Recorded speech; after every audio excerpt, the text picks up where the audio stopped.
നമസ്കാരം. ഷെക്കീന ബിഗ് ഡിബേറ്റിലേക്ക് എല്ലാ പ്രിയപ്പെട്ട പ്രേക്ഷകർക്കും സ്വാഗതം. മക്കളെക്കുറിച്ച് നല്ല സ്വപ്നങ്ങൾ നെയ്തെടുക്കുന്ന മാതാപിതാക്കളുടെ കഥകൾ നമ്മൾ ഒത്തിരി കേട്ടിട്ടുണ്ട്. ചില മാതാപിതാക്കൾ മക്കളെ ഡോക്ടറാവാൻ പ്രേരിപ്പിക്കുന്നു, എഞ്ചിനീയർ ആവാൻ പ്രേരിപ്പിക്കുന്നു, അല്ലെങ്കിൽ സിവിൽ സർവീസിലേക്ക് ചേരാൻ പ്രേരിപ്പിക്കുന്നു. അങ്ങനെ നല്ല നല്ല സ്വപ്നങ്ങൾ കാണാൻ മക്കളെ പ്രേരിപ്പിക്കുന്ന മാതാപിതാക്കളുടെ കഥകളും സംഭവങ്ങളും ഒക്കെ ഒത്തിരി നാം കേട്ടിട്ടുണ്ട്. എന്നാൽ ഈ കഴിഞ്ഞ ദിവസം മതേതരം അങ്ങ് വല്ലാണ്ട് അങ്ങ് പൂത്തുലഞ്ഞിങ്ങനെ പൊട്ടി വിടർന്നു നിൽക്കുന്ന നമ്മുടെ മതേതര കേരളം എന്നൊക്കെ പറഞ്ഞ് ചിലർ അഭിമാനിക്കുന്ന കേരളത്തിൽ വളരെ ഞെട്ടിക്കുന്ന അല്ലെങ്കിൽ ലജ്ജിപ്പിക്കുന്ന ഒരു സംഭവം അരങ്ങേറുകയുണ്ടായി. തെക്കൻ കേരളത്തിൽ, പ്രത്യേകിച്ച് ഈ തലസ്ഥാന ജില്ലയിൽ തന്നെ ഒരു സ്വന്തം മകനെ, ആ മകന്റെ അമ്മയും ഒപ്പം തന്നെ രണ്ടാനച്ഛനും ചേർന്ന് ഇസ്ലാമിക് സ്റ്റേറ്റ് എന്ന കൊടും ഭീകര സംഘടനയിൽ ചേരാൻ പ്രേരിപ്പിക്കുന്നു, അല്ലെങ്കിൽ ആ സംഘടനയെ ഗ്ലോറിഫൈ ചെയ്യുന്ന വീഡിയോകൾ കാണിക്കുന്നു. ആ സംഘടനയിൽ ചേർന്ന് കാഫറുകളെ ഇല്ലാതാക്കണം എന്ന ആ ഒരു വളരെ വിഷലിപ്തമായിട്ടുള്ള ചിന്തകൾ ആ മകന്റെ മനസ്സിലേക്ക് ഇൻജെക്റ്റ് ചെയ്തു, അല്ലെങ്കിൽ അത്തരത്തിലുള്ള ഒരു സംഭവമാണ് കേരളത്തിൽ ഈ കഴിഞ്ഞ ദിവസം റിപ്പോർട്ട് ചെയ്തത്. യു കെയിൽ ഈ പറയുന്ന മകനും അല്ലെങ്കിൽ ഈ അമ്മയും രണ്ടാനച്ഛനും ഒക്കെ യു കെയിലായിരുന്ന സമയത്താണ് ഇത്തരത്തിലുള്ള ഒരു റാഡിക്കലൈസേഷനിലേക്ക് 15 വയസ്സുകാരനെ തള്ളിവിടുന്ന രീതിയിൽ സ്വന്തം അമ്മയുടെ ഭാഗത്തു നിന്നും രണ്ടാനച്ഛന്റെ ഭാഗത്തു നിന്നും അത്തരത്തിലുള്ളൊരു സംഭവം അരങ്ങേറി. അതിന്റെ വിരോധാഭാസം എന്ന് പറയട്ടെ, ഈ അമ്മ എന്ന് പറയുന്ന വ്യക്തി നേരത്തെ ക്രിസ്തുമത വിശ്വാസിയായിരുന്നു, വിവാഹത്തിലൂടെ മതപരിവർത്തനം ചെയ്യപ്പെട്ട വ്യക്തി കൂടിയാണ് എന്നത് ഇതിനോടൊപ്പം തന്നെ നമ്മൾ ചേർത്ത് വായിക്കേണ്ട ഒരു സംഗതി തന്നെയാണ്. എങ്ങനെയാണ് ഒരു സ്വന്തം അമ്മയ്ക്ക് സ്വന്തം മകനെ ഇത്തരത്തിലുള്ള ഒരു ഇസ്ലാമിക് സ്റ്റേറ്റ് പോലുള്ള ഭീകര സംഘടനയിൽ ചേർന്ന് പ്രവർത്തിക്കുവാൻ പ്രേരണ നൽകുന്ന രീതിയിൽ ആ അമ്മയുടെ ആ മാനസിക നില മാറിപ്പോകുന്നത്? മാത്രമല്ല, കേരളം ഇസ്ലാമിക് സ്റ്റേറ്റ് എന്ന് പറയുന്ന തീവ്രവാദ സംഘടനയുടെ ഒരു റിക്രൂട്ടിംഗ് ഗ്രൗണ്ടായി മാറിക്കൊണ്ടിരിക്കുകയാണെങ്കിൽ, സേഫ് സോണായി മാറിക്കൊണ്ടിരിക്കുകയാണ് എന്ന തരത്തിലുള്ള വലിയ റിപ്പോർട്ടുകളും നിരവധി വാർത്തകളും ഒക്കെ വന്നിരുന്നു. എന്നാൽ പലപ്പോഴും ഇവിടുത്തെ മുഖ്യധാര മാധ്യമങ്ങളും രാഷ്ട്രീയ നേതൃത്വങ്ങളും ഒക്കെ അതിനെ തമസ്കരിക്കുന്ന രീതിയിലേക്കാണ് കാര്യങ്ങൾ പോകുന്നത്. എന്തുകൊണ്ട് നമ്മുടെ കൊച്ചു കേരളം ഇസ്ലാമിക് സ്റ്റേറ്റിന്റെ ഒരു ടാർഗറ്റ് സോണായിട്ട് മാറുന്നു? എന്തുകൊണ്ട് ഈ പറയുന്ന രീതിയിലുള്ള വാർത്തകൾ കേരളത്തിൽ ആവർത്തിക്കപ്പെടുന്നു? ഇസ്ലാമിക് സ്റ്റേറ്റിന്റെ സ്ലീപ്പർ സെല്ലുകൾ എന്തുകൊണ്ട് കേരളത്തിൽ വർദ്ധിച്ചു വരുന്നു? ഈ വിഷയങ്ങളാണ് ഇന്ന് ഷെക്കീന ബിഗ് ഡിബേറ്റ് ചർച്ച ചെയ്യാൻ ആഗ്രഹിക്കുന്നത്. ഇന്ന് ഈ ചർച്ചയിൽ നമ്മോടൊപ്പം ചേരുന്നു രാഷ്ട്രീയ നിരീക്ഷകൻ ഡോക്ടർ ജോസ് ടോൺ മല്ലികശ്ശേരി, ഒപ്പം തന്നെ മാധ്യമ പ്രവർത്തകൻ ശ്രീ ജോൺസൺ കൊച്ചുപറമ്പൻ, ഒപ്പം തന്നെ സാമൂഹ്യ നിരീക്ഷകൻ ശ്രീ അമൽ സിറേഖ്. 3 പേർക്കും ഈ ചർച്ചയിലേക്ക് സ്വാഗതം. ആദ്യം ഡോക്ടർ ജോസ് ടോൺ മല്ലികശ്ശേരി, നമ്മൾ തീർച്ചയായിട്ടും ഞെട്ടിക്കുന്ന, അല്ലെങ്കിൽ നമുക്ക് അങ്ങനെ ഒരു വാക്ക്, അതിനേക്കാൾ അപ്പുറം അതുക്ക് മേലെ എന്നൊക്കെ വേണമെങ്കിൽ വിശേഷിപ്പിക്കാൻ സാധിക്കുന്ന ഒരു വാർത്ത തന്നെയാണ് പുറത്തു വന്നിരിക്കുന്നത്. സ്വന്തം മകനെ ഇസ്ലാമിക് സ്റ്റേറ്റിൽ ചേർന്ന് പ്രവർത്തിക്കാൻ പ്രേരിപ്പിക്കുന്ന അമ്മ, ഒപ്പം തന്നെ അതിനു വേണ്ടിയിട്ടുള്ള എല്ലാ റാഡിക്കലൈസേഷന്റെ എല്ലാ സാഹചര്യങ്ങളും ഒരുക്കി കൊടുക്കുന്ന ഈ രണ്ടാനച്ഛൻ, ഒപ്പം തന്നെ അതിന് എല്ലാ പ്രോത്സാഹനവും കൊടുക്കുന്ന ഈ അമ്മ. അത് തീർച്ചയായിട്ടും ലജ്ജിപ്പിക്കുന്ന ഒരു കാര്യം തന്നെയാണ്. എന്തുകൊണ്ടാണ് കഴിഞ്ഞ കുറേ വർഷങ്ങളായിട്ട് ഈ ഇസ്ലാമിക് സ്റ്റേറ്റിന്റെ ഒരു സേഫ് സോണായിട്ട് കേരളം മാറിക്കൊണ്ടിരിക്കുന്നത്? 2019-20 കാലഘട്ടത്തിൽ UN-ന്റെ ഒക്കെ വലിയൊരു റിപ്പോർട്ട് ഉണ്ടായിരുന്നു, കേരളത്തിൽ ഇസ്ലാമിക് സ്റ്റേറ്റ് സ്ലീപ്പർ സെല്ലുകളിലൊക്കെ അവരുടെയൊക്കെ എണ്ണം വർദ്ധിച്ചുകൊണ്ടിരിക്കുന്നു എന്നൊരു കാര്യം. എന്തുകൊണ്ട് ഈ പറയുന്ന നമ്മുടെ ഈ കൊച്ചു കേരളം, മതേതര കേരളം എന്നൊക്കെ ചിലർ വിശേഷിപ്പിക്കുന്ന ഈ കേരളത്തിൽ ഇസ്ലാമിക് സ്റ്റേറ്റിന്റെ പ്രവർത്തനങ്ങൾ ഈ കഴിഞ്ഞ ഒരു 5, 6, 7, 8 വർഷങ്ങളായിട്ട് ഇങ്ങനെ വർദ്ധിച്ചുകൊണ്ടിരിക്കുന്നു? Doctor Jose tone Mallikassery. നമ്മൾ ആദ്യം ശ്രദ്ധിക്കേണ്ട ഒരു കാര്യം, എല്ലായിടത്തും ഉപയോഗിച്ച് കേൾക്കുന്ന ഒരു വാക്കാണ് രണ്ടാനച്ഛൻ. ഈ പറയുന്ന ആൾക്ക് ഈ അച്ഛൻ എന്ന പദവുമായിട്ട് യാതൊരു ബന്ധവുമില്ല. അത് ഇപ്പോഴത്തെ ഒരു മോഡേൺ ഭാഷ ഉപയോഗിച്ച് അതിനെ സുഹൃത്ത് എന്ന് വിളിക്കുന്ന ഒരു സാധനമുണ്ടല്ലോ, ഇപ്പൊ സുഹൃത്ത്. അപ്പൊ ഈ സ്ത്രീയുടെ സുഹൃത്താണെന്ന് പറയുന്നു. പച്ച മലയാളത്തിൽ പറഞ്ഞാൽ ആ സ്ത്രീയുടെ ജാരനാണ്. ആ സ്ത്രീ പിന്നെ വേറെ ഒരാളോട് വിവാഹിതയായിരുന്നു. പിന്നീട് അവര് UK എത്തുന്നു. UK ഈ പറയുന്ന ആള് അവിടെ എത്തുന്നു. പിന്നെ അദ്ദേഹത്തിന്റെ പേര് അൻസാർ എന്നാണെന്ന് ഞാൻ മനസ്സിലാക്കുന്നു.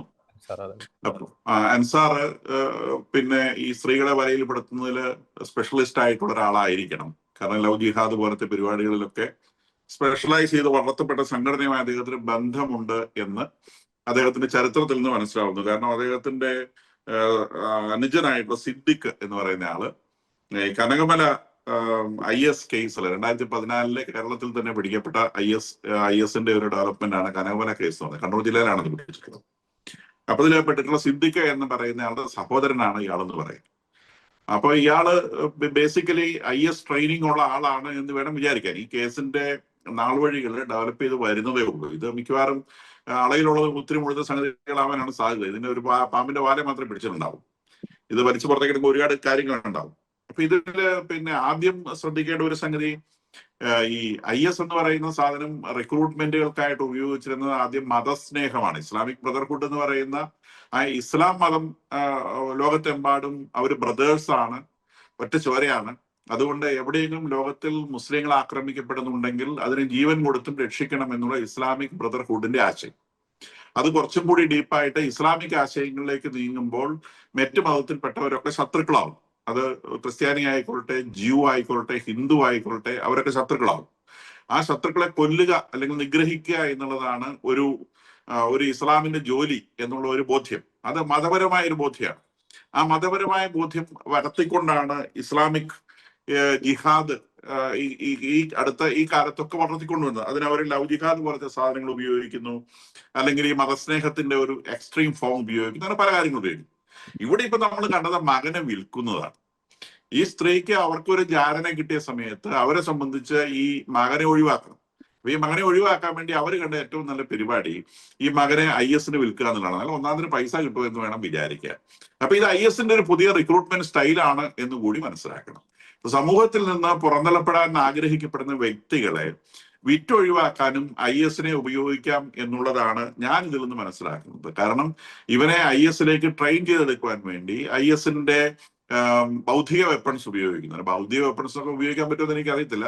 ഒരു മനുഷ്യനെ മൃഗമാക്കി മാറ്റാൻ വേണ്ടിയുള്ള ട്രെയിനിങ് ഈ പയ്യന് കൊടുക്കുകയാണ് ചെയ്യുന്നത്.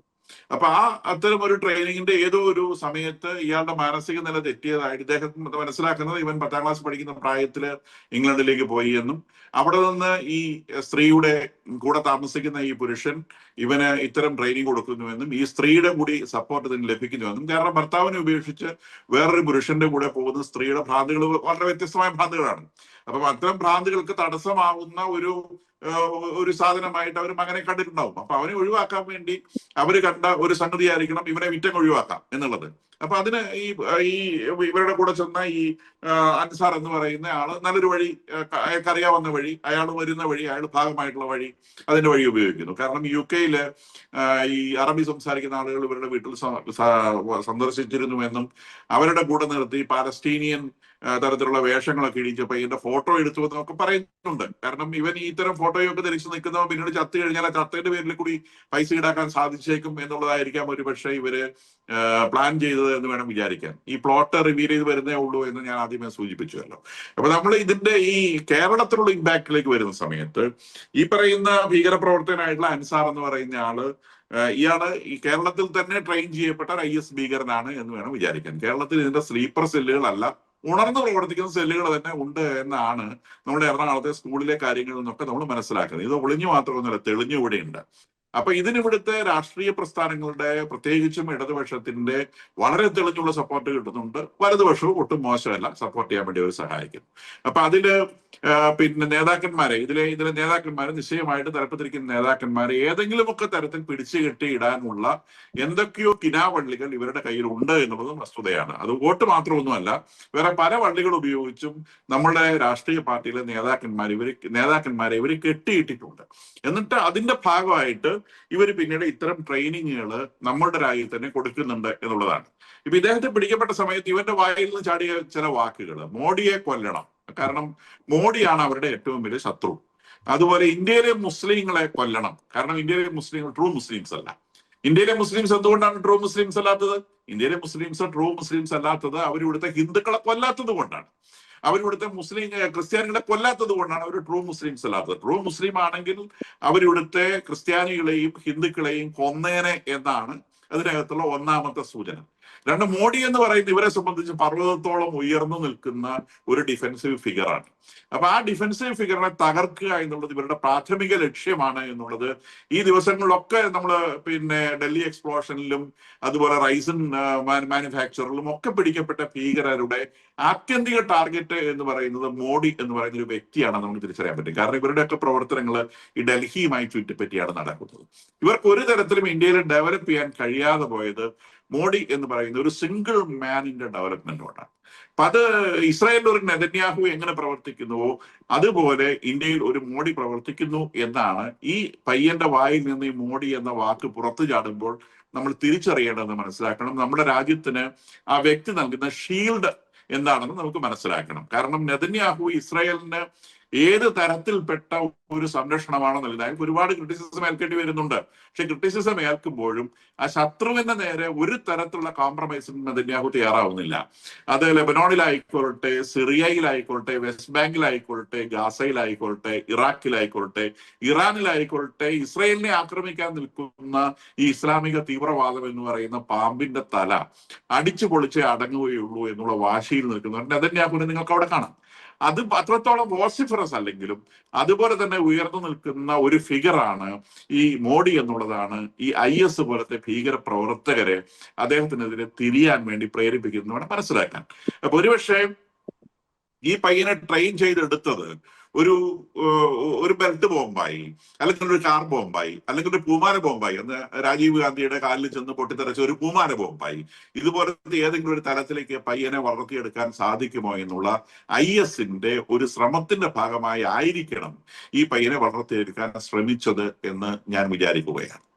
മാത്രമല്ല എനിക്കൊന്ന് ആ പയ്യനെ ഈ പറയുന്ന ബോംബൊക്കെ ഉണ്ടാക്കാൻ പഠിപ്പിച്ചു എന്ന് പറയുന്നുണ്ട്. പ്രഷർ കുക്കർ ബോംബ് ഒക്കെ ഉണ്ടാക്കാൻ പഠിപ്പിക്കുന്നു എന്ന് പറയുന്നുണ്ട്. അത് ഇവരുടെ യൂണിവേഴ്സിറ്റിയിലെ ഒരു ട്രെയിനിങ് ആണ്. ഈ പറയുന്ന നമ്മളിപ്പോ അൽഫല യൂണിവേഴ്സിറ്റി എന്ന് പറഞ്ഞ് ഭീകരപ്രവർത്തനം പഠിപ്പിക്കാൻ വേണ്ടി നടത്തുന്ന ഒരു യൂണിവേഴ്സിറ്റിയെ കുറിച്ച് നമ്മൾ ഇന്ത്യയിൽ കേട്ടല്ലോ. എന്ന് പറയുന്നത് പോലെ ഈ IS ട്രെയിനിങ്ങിൽ പോകുന്ന ആൾക്കാർ അവര് പഠിക്കുന്നത് കഴുത്തറക്കുന്നത് എങ്ങനെയാണ്, ആ സമയത്ത് ഏത് തരത്തിലാണ് ബിസ്മിയിലേണ്ടത്, തോക്ക് കയ്യിൽ കിട്ടിയാൽ അവർ തന്നെ തലക്കിട്ട് എങ്ങനെയാണ് വെടിവെക്കേണ്ടത്, പിന്നെ എങ്ങനെയാണ് വിഷം ഉണ്ടാക്കേണ്ടത്, പ്രഷർ കുക്കറിൽ എങ്ങനെയാണ് ബോംബ് ഉണ്ടാക്കേണ്ടത്, കാറിൽ വെക്കേണ്ട ബോംബ്, ഇതൊക്കെ ഇവന്മാരുടെ യൂണിവേഴ്സിറ്റി പഠിപ്പിക്കുന്ന വിവിധ എഡ്യൂക്കേഷൻ. ആ പയ്യനെ അതിന്റെ പ്രൊഫഷണൽ എഡ്യൂക്കേഷനെ കിട്ടിയുള്ളൂ, വലുതൊന്നും കിട്ടിയില്ല. അവൻ വലുതിലേക്ക് പോകുന്നതേ ഉള്ളൂ. വലുതിലേക്ക് പോകുന്നതിന് മുന്നേ അവന് മാനസിക പ്രശ്നങ്ങളുണ്ട് എന്ന് പറഞ്ഞുകൊണ്ട് ഈ പയ്യന്റെ ആദ്യത്തെ അപ്പന്റെ വീട്ടിലേക്ക് അയക്കുകയും ശരിക്കുള്ള അപ്പന്റെ വീട്ടിലേക്ക് അയക്കുകയും അവർക്ക് സംശയം തോന്നിയ ഒരു പോലീസിനെ ഏൽപ്പിക്കുകയും ചെയ്തത് കൊണ്ടാണ് ഈ കാര്യങ്ങൾ പുറത്തു വന്നത്. അല്ലെങ്കിൽ ഈ കാര്യങ്ങളൊന്നും പുറത്തു വരാൻ പോകുന്നില്ല. ഇവൻ അതിനോട് സഹകരിക്കണോ വേണ്ടി അവന്റെ അഡോളസൻസ് പീരീഡ് 16 വയസ്സേ ഉള്ളൂ. അപ്പൊ പയ്യനെ സംബന്ധിച്ച് അവൻ വലിയ കൺഫ്യൂഷനിലായി കാണും. അപ്പൊ ആ കൺഫ്യൂഷന്റെ ഇടയിൽ കൂടെ അവന്റെ മാനസിക നിയന്ത്രണം വിട്ടുപോയിരിക്കാം. അവന്റെ വീട്ടിലെ സിബ്ലിങ്സിനെയൊക്കെ ആക്രമിച്ചതായിട്ടൊക്കെ റിപ്പോർട്ടുകൾ പറയുന്നുണ്ട്. കാരണം ഇവനെ ഒരു ഭ്രാന്തിന്റെ തലത്തിലേക്ക് നയിക്കുവാൻ, കാരണം ഇവന് ബേസിക് ആയിട്ടുള്ള ഈ എഡ്യൂക്കേഷൻ അവന്റെ 3 വയസ്സിൽ തല കയറ്റേണ്ട സാധനം അവന്റെ തലയിൽ കയറിയിട്ടില്ല. അപ്പൊ 3 വയസ്സിൽ കയറ്റേണ്ട സാധനം കയറ്റാതെ വന്ന് ഇടയ്ക്കുന്ന കയറ്റിയ സമയത്തുണ്ടായ അവന്റെ കോംപ്ലിക്കേഷനിൽ നിന്നും അവന്റെ പ്രതികരണങ്ങൾ തെറ്റിപ്പോയിട്ടുണ്ടാവാൻ സാധ്യതയുണ്ട്. അങ്ങനെ പ്രതികരണങ്ങൾ തെറ്റിപ്പോയത് കൊണ്ടാണ് ഈ വ്യക്തി എക്സ്പോസ്ഡ് ആയി പോയത്. നേരെ മറിച്ച് ഈ അൻസാർ എന്ന് പറയുന്ന അവന്റെ അമ്മയുടെ കൂടെ നടക്കുന്നവൻ, അവൻ ഒന്നാം തരം തീവ്രവാദിയാണ്. അവൻ ഒരിടത്തും എക്സ്പോസ്ഡ് ആയിട്ടില്ല. അവൻ അനുജൻ മാത്രമാണ് ഈ പറയുന്ന കനകമല കേസിൽ എക്സ്പോസ്ഡ് ആയിട്ടുള്ളത്. അവരുടെ കൂടെ എത്രയധികം ആളുകളുണ്ടെന്ന് ആർക്കറിയാം. ഇപ്പൊ ഇവൻ ഇവിടെ ഫ്രീ ആയിട്ട് നടന്നുകൊണ്ടിരുന്ന അൻസാർ എന്ന് പറഞ്ഞതിനോട് ഫ്രീ ആയിട്ട് നടന്നുകൊണ്ടിരുന്ന ഒരു തീവ്രവാദിയാണ്. അവൻ എന്തോ പ്രത്യേക ഉദ്ദേശങ്ങളോടുകൂടി UK എത്തുന്നു. ആ UK ഈ സ്ത്രീയുടെ കൂടെ താമസമാക്കുന്നു. ആ സ്ത്രീയെ അവൻ കൈവശപ്പെടുത്തുന്നു. അത് കഴിഞ്ഞ് അവനൊരു ടെററിസ്റ്റിനെ ഫോം ചെയ്യാൻ വേണ്ടിയിട്ട് ഈ പയ്യനെ കണ്ടുപിടിക്കുന്നു. ഒരു ടെററിസ്റ്റിന്റെ മൂല്യം എന്ന് പറയുന്നത് ഒത്തിരി വലുതാണ്. ഒരു ടെററിസ്റ്റ് സപ്ലൈ ചെയ്താൽ അവന് കിട്ടാൻ പോകുന്ന പണം ഒത്തിരി വലുതാണ്. അപ്പൊ അവൻ ടെററിസ്റ്റ് മാത്രമല്ല, ടെററിസ്റ്റുകളുടെ ഗുരു കൂടിയാണ് എന്ന് വിചാരിക്കണം. അത്തരം എത്രയുണ്ടോ നമ്മുടെ സൊസൈറ്റിയിൽ മൂവ് ചെയ്യുന്നുണ്ട് എന്നുള്ളതും അന്വേഷിച്ച് കണ്ടുപിടിക്കേണ്ട ആവശ്യമുണ്ട്. ശ്രീ ജോൺസൺ കൊച്ചുപറമ്പ്, നമ്മൾ വളരെ നാളുകളായിട്ട്, പ്രത്യേകിച്ച് നമുക്കറിയാം ഈ 2023 ഒക്ടോബർ മാസം 7-ാം തീയതിക്ക് ശേഷം കേരളത്തിന്റെ മണ്ണിൽ ഈ ഭീകരരെ ഇങ്ങനെ വല്ലാതെ അങ്ങ് ഗ്ലോറിഫൈ ചെയ്യുന്ന പല സംഭവങ്ങളും നാം കണ്ടതാണ്. ഈ ഹമാസ് ഭീകരരെ ആനപ്പുറത്ത് തിടമ്പേറ്റുന്നു, അവർക്ക് ഐക്യദാർഢ്യം അറിയിക്കുന്നു, അവരെ വലിയ ഹീറോകളായിട്ട് ഇവിടെ വാഴ്ത്തിപ്പാടുന്നു, അവരുടെ മരണത്തിൽ ഇങ്ങനെ വലിയ രീതിയിലുള്ള ഐക്യദാർഢ്യവും അല്ലെങ്കിൽ അവരോട് അനുഭാവവും സഹതാപവും ഒക്കെ പ്രകടിപ്പിക്കുന്ന രീതിയിലുള്ള കാഴ്ചകൾ അതൊക്കെ ഇങ്ങനെ നടന്നപ്പോൾ ഇവിടുത്തെ മാധ്യമങ്ങളൊന്നും മിണ്ടിയില്ല. അത് ഐക്യദാർഢ്യത്തിന്റെ ഭാഗമാണ്, പോരാട്ടത്തിന്റെ ഭാഗമാണ് എന്നൊക്കെ പറഞ്ഞ് ഇങ്ങനെ ലഘൂകരിക്കുന്ന ഒരു സ്ഥിതിവിശേഷം. നമ്മൾ ഏറ്റവും ഒടുവിൽ നമ്മൾ ഈ ഒരു കേസ് തന്നെ എടുത്തു നോക്കുമ്പോൾ ഈ ഭീകരതയെ അല്ലെങ്കിൽ ഒരു ഭീകരനാവുക അല്ലെങ്കിൽ ഇസ്ലാമിക് സ്റ്റേറ്റിൽ ജോയിൻ ചെയ്യുക അല്ലെങ്കിൽ ഇസ്ലാമിക് സ്റ്റേറ്റ് പോലുള്ള ഭീകര സംഘടന ഇങ്ങനെ ജോയിൻ ചെയ്യുക എന്നത് വലിയൊരു സംഭവമായി ഇങ്ങനെ പലരും മനസ്സിൽ കൊണ്ട് നടക്കുന്നുണ്ട്. അല്ലെങ്കിൽ അതിനെ വലിയൊരു ഗ്ലോറിഫിക്കേഷൻ ആയിട്ടുള്ള അല്ലെങ്കിൽ ഒരു വലിയ മഹത്വമേറിയിട്ടുള്ളൊരു ഒരു ആശയമായിട്ട് കാര്യമായിട്ട് ഇങ്ങനെ തലയിൽ പേറി നടക്കുന്നവരുടെ എണ്ണം കേരളത്തിൽ ഇങ്ങനെ ഇങ്ങനെ വർദ്ധിച്ചുകൊണ്ടിരിക്കുന്നു എന്നതിന്റെ വലിയൊരു സൂചന തന്നെയാണ്. ഞാൻ ചോദിക്കാൻ കാരണം ഈ അൻസാർ എന്ന് പറയുന്ന വ്യക്തി കേരളത്തിൽ നിന്നാണ് UK പോയത്. ആ വ്യക്തി ഈ കുട്ടിയിലേക്ക് ഇഞ്ചെക്ട് ചെയ്തതിന്റെ കാര്യങ്ങൾ, അതിന്റെ അടിസ്ഥാനപരമായിട്ടുള്ള ബാലപാഠങ്ങളൊക്കെ ഈ പറയുന്ന അൻസാറിന് കേരളത്തിൽ നിന്നായിരിക്കാം ലഭിച്ചിട്ടുണ്ടാകും. അതിൽ അതൊരു തർക്കവുമില്ല. അപ്പോൾ ഭീകരതയെ ഗ്ലോറിഫൈ ചെയ്യുന്ന ആ ഒരു പ്രവണത കേരളത്തിൽ വർദ്ധിച്ചു വരുന്നത് വലിയ രീതിയിലുള്ളൊരു ആശങ്കയ്ക്ക് ഇടയാക്കുന്ന കാര്യമല്ലേ? അതിൻ്റെയൊക്കെ പ്രതിഫലനങ്ങളല്ലേ നമ്മളിപ്പോൾ ഈ കാണുന്ന ഈ സംഭവങ്ങൾ, അല്ലെങ്കിൽ ഭീകരതയുമായി ബന്ധപ്പെട്ട്, ഇസ്ലാമിക് സ്റ്റേറ്റുമായി ബന്ധപ്പെട്ട് വർദ്ധിച്ചു വരുന്ന സംഭവ വികാസങ്ങൾ? ശ്രീ ജോൺസൺ. അതെ അതെ അതെ ജോർജി, ഒരു 20 വർഷം മുമ്പ് ഈ ക്യാൻസർ എന്ന് പറയുന്ന ഒരു രോഗം നമ്മുടെ പ്രദേശത്ത് എവിടെയെങ്കിലും ഒരാൾക്കുണ്ടായാൽ നമ്മളതിനെ വളരെ ഗൗരവമായ ഒരു രോഗമായി കാണുകയും കുറെ അകലെയുള്ള ആളാണ് പോലും ഇന്നിടത്ത് ഇന്ന ആൾക്ക് ക്യാൻസർ ആണെന്ന് പറയുകയും നമ്മൾ ആ വീട്ടിൽ പോയി അവരെ സന്ദർശിക്കുകയും ഒക്കെ ചെയ്തൊരു കാലഘട്ടമുണ്ട്. ഈ ക്യാൻസർ എന്ന് പറയുന്നത് സർവ്വസാധാരണമായപ്പോൾ നമ്മൾ അത്രമാത്രം ഗൗരവം കൊടുക്കുന്നില്ല. എന്ന് പറഞ്ഞതുപോലെ ഒരു 20 വർഷം മുമ്പത്തെ കേരളമാണോ ഇപ്പോഴത്തെ കേരളം? 20 വർഷം മുമ്പ് എവിടെയെങ്കിലും ഒരു തീവ്രവാദം, അല്ലെങ്കിൽ ഇപ്പോ നമ്മുടെ മല്ലികശ്ശേരി സാർ പറഞ്ഞതുപോലെ ഒരു ബോംബ് പൊട്ടി രാജീവ് ഗാന്ധി മരിക്കുന്ന സമയത്തുണ്ടായിരുന്ന ആ ഒരു ഗൗരവത്തിലാണോ ഇന്ന് നമ്മൾ ഇത്തരം വാർത്തകളെയും സംഭവങ്ങളെയും കാണുന്നത്?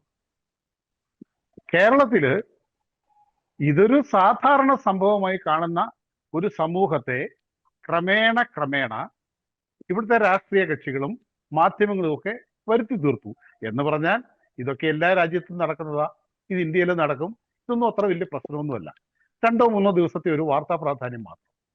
അതിനപ്പുറേ ഇത് എത്രമാത്രം നമ്മുടെ സമൂഹത്തെയും രാജ്യത്തെയും അപകടാവസ്ഥയിലാക്കിയിരിക്കുന്നു എന്നതിൻ്റെ ഒരു പരിശോധന ഇവിടുത്തെ ഗവൺമെന്റുകൾ നടത്തുന്നുണ്ടോ എന്ന് സംശയിക്കേണ്ടിയിരിക്കുന്നു. അത്തരം കാര്യങ്ങൾ ഇവിടുത്തെ രാഷ്ട്രീയ കക്ഷികൾക്ക് ബോധമുണ്ടോ എന്ന് സംശയിക്കേണ്ടിയിരിക്കുന്നു. പൊതുസമൂഹം അത് ചിന്തിക്കുന്നുണ്ടോ എന്ന് മനസ്സിലാക്കേണ്ടിയിരിക്കുന്നു. ജോർജ് ചോദിച്ചത് ഈ കാര്യങ്ങൾ ഇങ്ങനെ ഗൗരവമായി കാണുന്നില്ല എന്നാണ്. ഗൗരവമായി കാണേണ്ട ഗവൺമെന്റുകൾ, പോലീസ് അധികാരികൾ, അന്വേഷണ ഏജൻസികൾ, അവർക്കൊക്കെ ഇത്തരം കാര്യങ്ങൾ അറിയാം എന്നതിൻ്റെ ഉത്തമമായ 2 ഉദാഹരണമാണ് ഭരണാധികാരിയായിരുന്ന VS അച്യുതാനന്ദന്റെ ആ കാലഘട്ടത്തിലെ ഒരു വാർത്ത നമുക്കറിയാമല്ലോ. ഇങ്ങനെയൊരു സമുദായം ഇവിടെ ഒരു ഇസ്ലാമിക് സ്റ്റേറ്റ് ഉണ്ടാക്കാൻ ശ്രമിക്കുന്നുവെന്നും അവർ ചെറുപ്പക്കാരെ പണം കൊടുത്ത് അതിലേക്ക് സ്വാധീനിക്കുന്നുവെന്നും വിവാഹം വഴി ഇതര മതസ്ഥരെ ആ സമുദായത്തിലേക്ക് ചേർത്തുകൊണ്ട് അവരുടെ അംഗസംഘം വർദ്ധിപ്പിക്കുന്നുവെന്നും പറഞ്ഞത് ഒരു ഭരണാധികാരിയും തികഞ്ഞ ഒരു കമ്മ്യൂണിസ്റ്റും ഒക്കെയാണ്. ഉദ്യോഗസ്ഥ തലത്തിലേക്ക് വന്നാൽ കേരളത്തിലെ 2 DGPമാരാണ്.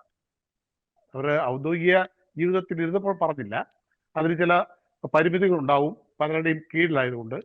അവരാണ് പറഞ്ഞത് ഈ സ്ലീപ്പർ സെല്ലുകൾ ഇവിടെ പ്രവർത്തിക്കുന്നുണ്ട് എന്നത്.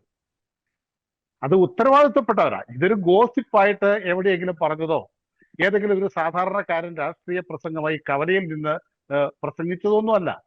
ഉത്തരവാദിത്തപ്പെട്ടവർ, മികച്ച ഒരു ഭരണാധികാരി, നമ്മുടെ പോലീസ് സൈന്യത്തിന്റെ മികച്ച ഉദ്യോഗസ്ഥർ, അവർ പുറത്തു പറഞ്ഞ ഈ വിഷയം ഗൗരവമായി പൊതുസമൂഹം ചർച്ചയ്ക്കെടുത്തിട്ടുണ്ടോ? പൊതുസമൂഹം കണ്ടിട്ടുണ്ടോ? നമ്മൾ ഇതിനെ ഒരു സാധാരണവൽക്കരിച്ചങ്ങ് പോകുന്നു. ഇതിനപ്പുറത്തേക്ക് ഇത് എൻ്റെ വീടിനുള്ളിൽ ബോംബ് പൊട്ടുമ്പോൾ മാത്രമാണ് എനിക്കിത് പ്രശ്നമാകുന്നത് എന്ന് ചിന്തിക്കുന്ന ഒരു തലമുറ ഇപ്പോൾ വാർത്തെടുത്തിരിക്കുന്നത്. ഇപ്പൊ നമ്മുടെ മല്ലികശ്ശേരി സാറിന്റെ വീട് കോഴിക്കോടാണ്. കോഴിക്കോടുണ്ടാകുന്ന ഒരു ഭീകരവാദ പ്രവർത്തനത്തെ ഒരു പത്രത്തിലെ 3 കോളം വാർത്തയ്ക്കപ്പുറം, ഒരു TV-യിലെ 2 ദിവസത്തെ ന്യൂസിനപ്പുറം ഗൗരവമായിട്ട് ഇടുക്കിയിലിരിക്കുന്ന ഞാൻ കാണുന്നില്ല എങ്കിൽ, ഇടുക്കിയിലുണ്ടാകുന്ന ഇത്തരം ഒരു സംഭവത്തെ കോഴിക്കോട്ടിരിക്കുന്ന മല്ലികശ്ശേരി സാറിന് കാണാൻ കഴിയുന്നില്ല എങ്കിൽ അതൊരു വലിയ അപകടമല്ലേ? ഇന്ന് നമ്മുടെ കേരളത്തിന്റെ മനസാക്ഷി എവിടെയാ? കേരളത്തിന്റെ മനസാക്ഷിയെ ഈ രാഷ്ട്രീയ കക്ഷികൾ കൊണ്ട് എത്തിച്ചിരിക്കുന്നത് എവിടെയാ? ഇപ്പൊ ജോർജ് പറഞ്ഞല്ലോ, ഗാസയ്ക്കും പലസ്തീനും വേണ്ടിയൊക്കെയുള്ള ഐക്യദാർഢ്യങ്ങൾ. ഇതൊന്നും അത്ര നിസ്സാരമായ മതേതരമൊന്നും അല്ല. ഇതൊന്നും മതേതര മുഖം അണിഞ്ഞുകൊണ്ടുള്ള സാധാരണ പരിപാടിയൊന്നുമില്ല. ഇതൊക്കെ വൻകിട അജണ്ടയോടെ, വലിയ ടാർഗറ്റോടെ ഈ രാഷ്ട്രീയ കക്ഷികൾ നടത്തുന്നതാണ്. നമ്മൾ വിചാരിക്കുന്നത് ഇതൊരു തെരഞ്ഞെടുപ്പിൽ കുറച്ച് പേരെ വോട്ട് കിട്ടാൻ വേണ്ടി മാത്രമാണ് ഇവർ ഈ നിലപാടെടുക്കുന്നതെന്നാണോ? ശരിക്കും പറഞ്ഞാൽ ഇവിടെയുള്ള രാഷ്ട്രീയ കക്ഷികളുടെ ഫണ്ടിങ് പോലും, മാധ്യമങ്ങളുടെ ഫണ്ടിങ് പോലും സംശയിക്കേണ്ടിയിരിക്കുന്നു ജോർജി. നമ്മുടെ രാജ്യത്തിന് അപകടകരമാകുന്ന രീതിയിലുള്ള ഒരു തീവ്രവാദ വളർച്ച നമ്മുടെ സംസ്ഥാനത്തുണ്ട് എന്ന് ബോധ്യമായിട്ട് അത് തടയുവാൻ രാഷ്ട്രീയ കക്ഷികൾ ശ്രമിക്കുന്നില്ല എങ്കിൽ, അതിന്റെ സത്യാവസ്ഥ പുറത്തു പറയാൻ മാധ്യമങ്ങൾ ശ്രമിക്കുന്നില്ല എങ്കിൽ അവരുടെ ഫണ്ടിങ് അടക്കം നമുക്ക് സംശയിക്കേണ്ടിയിരിക്കുന്നു. എങ്ങനെയാണ് ഇത് ലാഘവ ബുദ്ധിയോടെ കാണാൻ കഴിയുക? ഇപ്പോ നമ്മുടെ മരികശ്ശേരി സാർ പറഞ്ഞല്ലോ, ഈ പയ്യന് അവന്റെ മനോനില തെറ്റിയതിന് പല കാരണങ്ങളുണ്ടാകും. സാറ് പറഞ്ഞതുപോലെ അവന് പരിശീലനം കൊടുത്തപ്പം ഉണ്ടായ അവന്റെ മാനസിക വിഭ്രാന്തിയാകാം. അങ്ങനെ ഏതെങ്കിലുമൊക്കെ തരത്തിലാകട്ടെ, ആ ചെറുക്കനൊരു മാനസിക വിഭ്രാന്തി ഉണ്ടായതിന്റെ ഫലമായി ഇങ്ങനെയൊരു വാർത്ത പുറത്തേക്ക് വരുന്നു. നമ്മൾ മനസ്സിലാക്കേണ്ടത്, ജോർജ് പറഞ്ഞല്ലോ, ഈ അമ്മ ആരാണ്? ഒരു ക്രിസ്തുമത വിശ്വാസിയാണ്.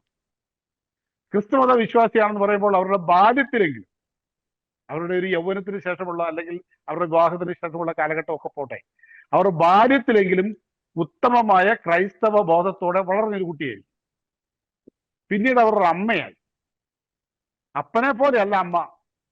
അമ്മയ്ക്കെന്ന് പറയുന്ന മാതൃസ്നേഹം നമുക്ക് വർണ്ണിക്കാനാവത്തില്ല. പേറ്റുനോവ് അനുഭവിച്ച ഒരു അമ്മയ്ക്ക് സ്വന്തം മകന്റെ കാര്യത്തിൽ അത്ര ഉത്തരവാദിത്വമില്ലായ്മ ഉണ്ടാവും? ഇല്ല. ആ അമ്മ ഇങ്ങനെ ആകണമെങ്കിൽ അമ്മയുടെ തലച്ചോറിനെ ആരാണ് ഇത്തരത്തിലാക്കി തീർത്തതെന്ന് ചിന്തിക്കണ്ടേ? ഇവിടെ ഇപ്പൊ ലവ് ജിഹാദിനെ കുറിച്ച് എത്രയോ ചർച്ചകൾ വന്നു. ലവ് ജിഹാദ് ഇല്ല എന്ന് കോടതി പറഞ്ഞു എന്നും പറഞ്ഞുകൊണ്ട് അതിനെ ന്യായീകരിക്കുന്ന രാഷ്ട്രീയ കക്ഷികളാണ് ഇവിടെയുള്ളത്. ലവ് ജിഹാദ് എന്നൊരു പദം പറഞ്ഞാൽ പറയുന്നവനെ വർഗീയവാദിയാക്കുന്ന മാധ്യമങ്ങളാണ് ഇവിടെ ഉള്ളത്. ലവ് ജിഹാദ് അടക്കമുള്ള കാര്യങ്ങൾ നമ്മൾ ചർച്ച ചെയ്യപ്പെടണം. ഇങ്ങനെ മതം മാറ്റപ്പെടുന്ന പെൺകുട്ടികളുടെയും സ്ത്രീകളുടെയും തലച്ചോറിനെയും മാനസികാവസ്ഥയും മറ്റൊരു രീതിയിലേക്ക് വഴിതിരിച്ചു വിടുന്നുണ്ട് എന്നതിന് ഉത്തമ ഉദാഹരണമുണ്ടല്ലോ. നമ്മുടെ എറണാകുളംകാരി നമ്മുടെ സോണിയ സെബാസ്റ്റ്യൻ. സോണിയ സെബാസ്റ്റ്യന്റെ ഹസ്ബൻഡ് കാസർഗോഡ് നമ്മുടെ തൃക്കരിപ്പൂർ സ്വദേശിയാണ്. ഇവര് രണ്ട് ഉന്നത വിദ്യാഭ്യാസമുള്ളവർ. അതെ, ഉന്നത വിദ്യാഭ്യാസമുള്ളവരാ, ബിടെക്കുകാരാ. ഒരാള് പാലായി പഠിച്ചിരുന്നു, ഒരാള് എറണാകുളത്ത് പഠിച്ചു. അവര് യൂണിവേഴ്സിറ്റിയുടെ ഒരു കലോത്സവത്തിൽ വെച്ച് കണ്ടുമുട്ടി, അവിടുന്ന് പ്രണയബദ്ധരായി, അവർ വിവാഹം കഴിക്കുന്നു. വിവാഹം വരെയുള്ളത് വിട്, അതൊരു മിശ്ര വിവാഹമായിട്ട് നമ്മൾ കണ്ടാൽ മതി. അതിനുശേഷം കോഴിക്കോട് ഒരു കോഴ്സിന് പോവുകയും അവിടെ പഠിപ്പിക്കാൻ വന്നിരുന്ന ആളിൽ നിന്നും തീവ്ര ആശയം ഇവന് സ്വീകരിച്ചു എന്നാ പറയുന്നത്. ഇവൻ സ്വീകരിച്ച് അപ്പോഴൊന്നും ആയണമെന്നില്ല, അതിന് മുമ്പേ ഉണ്ടായിരിക്കാം. എന്തായാലും അവിടുന്ന് പരിശീലനം കിട്ടി ഈ പെൺകുട്ടിയുടെ തലച്ചോറ് മരവിപ്പിച്ചു. ഇപ്പൊ ഈ കുട്ടിയുടെ അമ്മയുടെ കാര്യം പറഞ്ഞതുപോലെ സോണിയ സെബാസ്റ്റ്യൻ എന്ന് പറയുന്ന വിവാഹിതയായ കുട്ടിയുടെ തലച്ചോറ് അവളുടെ ഭർത്താവും അവിടെ വന്നിരിക്കുന്ന ടീച്ചറും കൂടെ ബീഹാർ സ്വദേശിനിയാണെന്ന് എന്റെ ഓർമ്മ. ബീഹാർ സ്വദേശിനിയും കൂടെ അവരുടെ തലച്ചോറ് മരവിപ്പിച്ച് അവരിലേക്ക് IS-ന്റെ ആശയങ്ങൾ കയറ്റി ആ മതത്തിലാണ് ഏറ്റവും കൂടുതൽ സമാധാനപൂർവമായ ജീവിതം ഉണ്ടാകുന്നതെന്നും അത് ഇന്ത്യയിൽ നിന്നാൻ സാധിക്കില്ല എന്നും പറഞ്ഞുകൊണ്ടാണ് അവളെ ഈ രാജ്യത്ത് കടത്തിക്കൊണ്ടുപോയത്. ആ പെൺകുട്ടിയുടെ അമ്മയുടെ കരച്ചിലൊക്കെ കേരളം കണ്ടതാണല്ലോ. അതുകൊണ്ട് എത്ര പെൺകുട്ടികൾ അവിടെ പെട്ടുപോയി എന്നുള്ളത് കേരളം കണ്ടിട്ടുള്ളതാണല്ലോ. ഒത്തിരി കുട്ടികളെ തിരിച്ചു കൊണ്ടുവരണം എന്ന് പറഞ്ഞുകൊണ്ട് അവരുടെ അമ്മമാര് നെഞ്ചത്തറച്ച് കരയുന്നത് കേരളം കണ്ടതാണല്ലോ. അപ്പൊ ഇതൊക്കെ യാഥാർത്ഥ്യമാണ്. ഇതൊന്നും ഒരു മാധ്യമങ്ങളും വളച്ചൊടിക്കുന്നതല്ല, നമ്മൾ വെറുതെ പറയുന്നതല്ല. കൃത്യമായി കേരളം കണ്ടതാണ് ഈ അമ്മമാരുടെ കരച്ചിൽ. എന്നിട്ട് ഇവിടെ എന്തുണ്ടായി? ഇപ്പോഴും ലവ് ജിഹാദ് ഇല്ലെന്ന് പറയുവാനല്ലേ രാഷ്ട്രീയ കക്ഷികൾ തയ്യാറാവുന്നത്? ഇങ്ങനെ പെൺകുട്ടികളെ കടത്തുന്നില്ല എന്ന് സമർത്ഥിക്കാനല്ലേ ഇവിടുത്തെ ഭരണകൂടങ്ങളും രാഷ്ട്രീയ കക്ഷികളും തയ്യാറാവുന്നത്? ഞങ്ങൾ ഭരിക്കുമ്പോൾ ഇങ്ങനെയൊന്നും ഉണ്ടാവുന്നില്ല എന്ന് വരുത്തി തീർത്തുകൊണ്ട് എല്ലാം മറച്ചു വെക്കാൻ ശ്രമിക്കുന്ന ഒരു ഭരണകൂടം. നമ്മളിത് ഗൗരവത്തോടെ കാണണം. കാരണം ഇതൊരു വളരെ റിയാലിറ്റിയാണെന്ന്. ഇത് നമ്മുടെ മുറ്റത്തെത്തിക്കഴിഞ്ഞു, അകലെയല്ല. ഇപ്പൊ ദില്ലിയിൽ ചെങ്കോട്ടയിൽ പൊട്ടിയ സാധനം ഇവിടെ ഒരു യൂണിവേഴ്സിറ്റി പഠിപ്പിച്ചത് അവിടെ ഇംഗ്ലണ്ടിൽ ഇരുന്ന് യൂണിവേഴ്സിറ്റി പഠിപ്പിച്ചു ആ കുട്ടിയെ എന്ന് കരുതിയാൽ മതി. ആ പഠനത്തിന്റെ വേരുകൾ നമ്മുടെ വീട്ടുമുറ്റത്തെത്തിയിരിക്കുക. ഇത് കോഴിക്കോടും കാസർഗോഡും എറണാകുളത്തും തൃശ്ശൂരും ഇടുക്കിയിലും കോട്ടയത്തും എല്ലാം ഇതിന്റെ വേരുകളുണ്ട്. ആ വേരുകളെ തൃപ്തിപ്പെടുത്താനാണ് ഇവിടെ ഗാസ ഐക്യദാർഢ്യവും പലസ്തീൻ ഐക്യദാർഢ്യവും മുതലക്കണ്ണീരും ഒക്കെ ഒഴുക്കുന്നത്.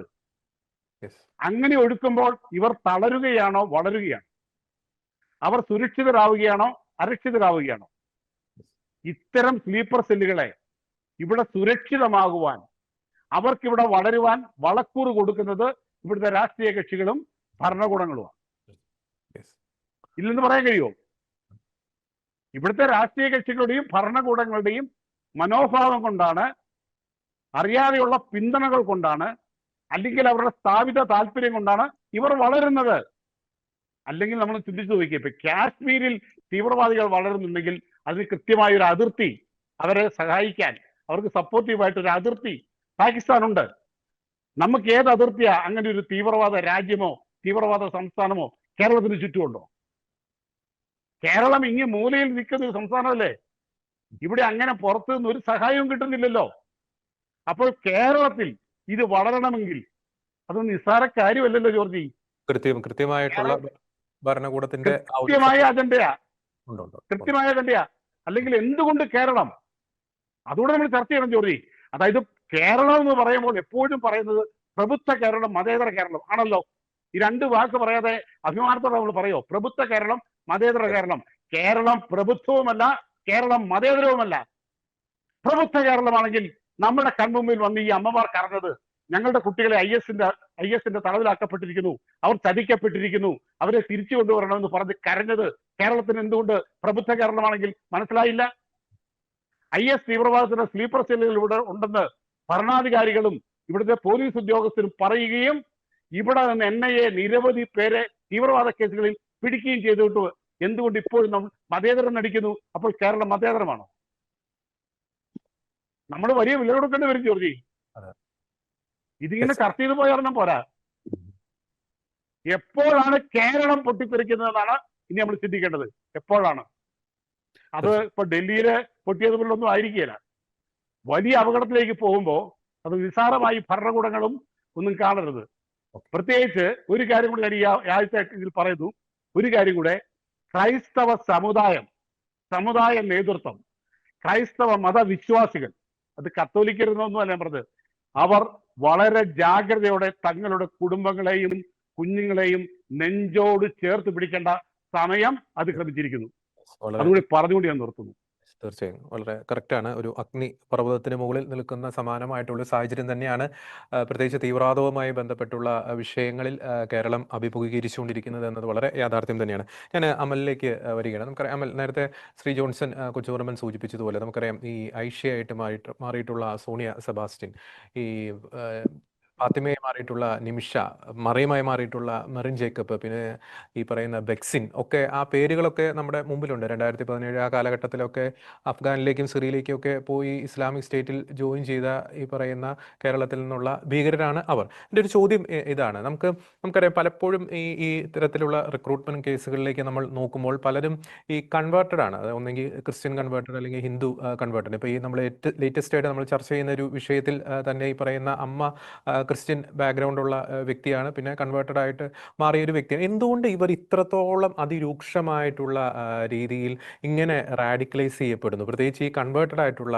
ഈ പറയുന്ന പെൺകുട്ടികളും ആൺകുട്ടികളും ഈ തീവ്രവാദത്തിലേക്ക് ആകൃഷ്ടരാകുമ്പോൾ ഒരുപക്ഷെ മറ്റുള്ളവരെക്കാൾ ആവേശത്തോടു കൂടി തന്നെയാണ് അവർ തങ്ങളെ തന്നെ ഈ ഭീകരതയിലേക്കും തീവ്രവാദത്തിലേക്കും തങ്ങളെ തന്നെ സ്വയം സമർപ്പിക്കും. എന്തുകൊണ്ട് ഇങ്ങനെ കൺവേർട്ടഡ് ആയി പോകുന്ന അല്ലെങ്കിൽ കൺവേർട്ടഡായി മാറുന്ന പെൺകുട്ടികളും ആൺകുട്ടികളും ഇത്രത്തോളം അതിതീവ്രമായിട്ട് റാഡിക്കലൈസ് ചെയ്യപ്പെടുന്നു? അത് ആഴത്തിൽ നാം പരിശോധിക്കേണ്ട ഒരു വസ്തുതയിൽ, പ്രത്യേകിച്ച് ക്രൈസ്തവ സമുദായം.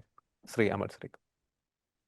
തീർച്ചയായിട്ടും ഇതിനകത്ത് നമ്മൾ ശ്രദ്ധിക്കേണ്ട ഒരു കാര്യമുണ്ട്. ഇത് ആഗോള തലത്തിലും ഇപ്പൊ നമ്മുടെ കേരളത്തിലും ആവട്ടെ, നമുക്കറിയാം ഇത്തരത്തിലൊരു പൊളിറ്റിക്കൽ ഇസ്ലാം വളരുന്നതായിട്ടും അതോടൊപ്പം തന്നെ ഇത്തരത്തില് ക്രിസ്ത്യാനികളുടെ ഇടയിൽ ചില തെറ്റിദ്ധാരണകൾ ഉണ്ടാക്കി അവരെ ഇസ്ലാമിന്റെ ഒരാശയത്തിലേക്ക് കൊണ്ടുവരുന്നതായിട്ട് നമ്മൾ പല സ്ഥലങ്ങളിലും കാലങ്ങളായിട്ടും കാണുകയാണ്.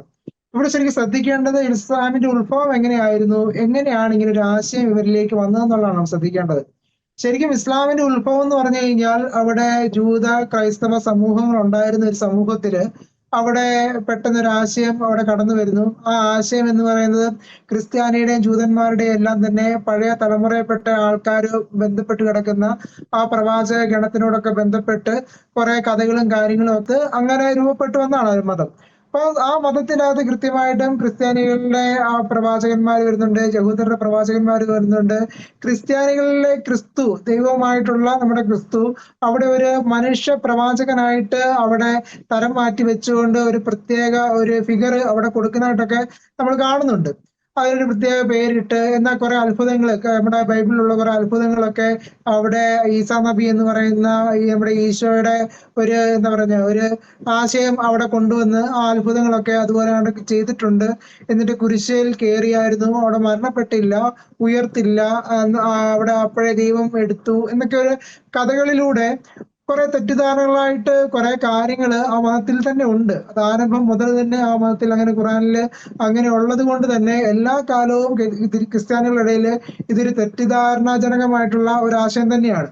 ഇവിടെ നമ്മൾ ശ്രദ്ധിക്കേണ്ട ഒരു കാര്യം എന്ന് പറഞ്ഞു കഴിഞ്ഞാൽ, ക്രിസ്ത്യാനികളെ സംബന്ധിച്ചോളം ക്രിസ്ത്യാനികള് ക്രിസ്തുമതത്തെ പറ്റി കുറച്ച് കാര്യങ്ങളൊക്കെ പഠിക്കുന്നു, അതിനനുസരിച്ചൊക്കെ ജീവിച്ചു പോകുന്നതിനേക്കാൾ ഉപരിയായിട്ട് മറ്റു മതങ്ങളെ പറ്റി പഠിക്കാനോ അതും നമ്മളും തമ്മിലുള്ള വ്യത്യാസങ്ങളെ പറ്റിയോ, അല്ലെങ്കിൽ അവർ ഞങ്ങളോട് എന്തുകൊണ്ട് അല്ലെങ്കിൽ നമ്മളോട് എന്തുകൊണ്ട് ഇങ്ങനെ പെരുമാറുന്നു, അവരുടെ ആശയങ്ങൾ എന്തുകൊണ്ടാണ് ഇങ്ങനെ വ്യത്യസ്തമായി കിടക്കുന്ന, അല്ലെങ്കിൽ അവര് പറയുന്ന ആശയങ്ങൾക്ക് ഒരു മറുപടി പറയാനായിട്ട് ഒരു അപ്പോളിറ്റിക്സ് എന്ന രീതിയിലേക്ക് ഒരു മറുപടി പറയാനായിട്ടോ അവരെ തിരുത്താനായിട്ടോ ശ്രമിക്കുന്ന രീതിയിലുള്ള ഒരു വിവരങ്ങളും പ്രാഥമികമായി ക്രിസ്ത്യാനികൾ നേടുന്നില്ല.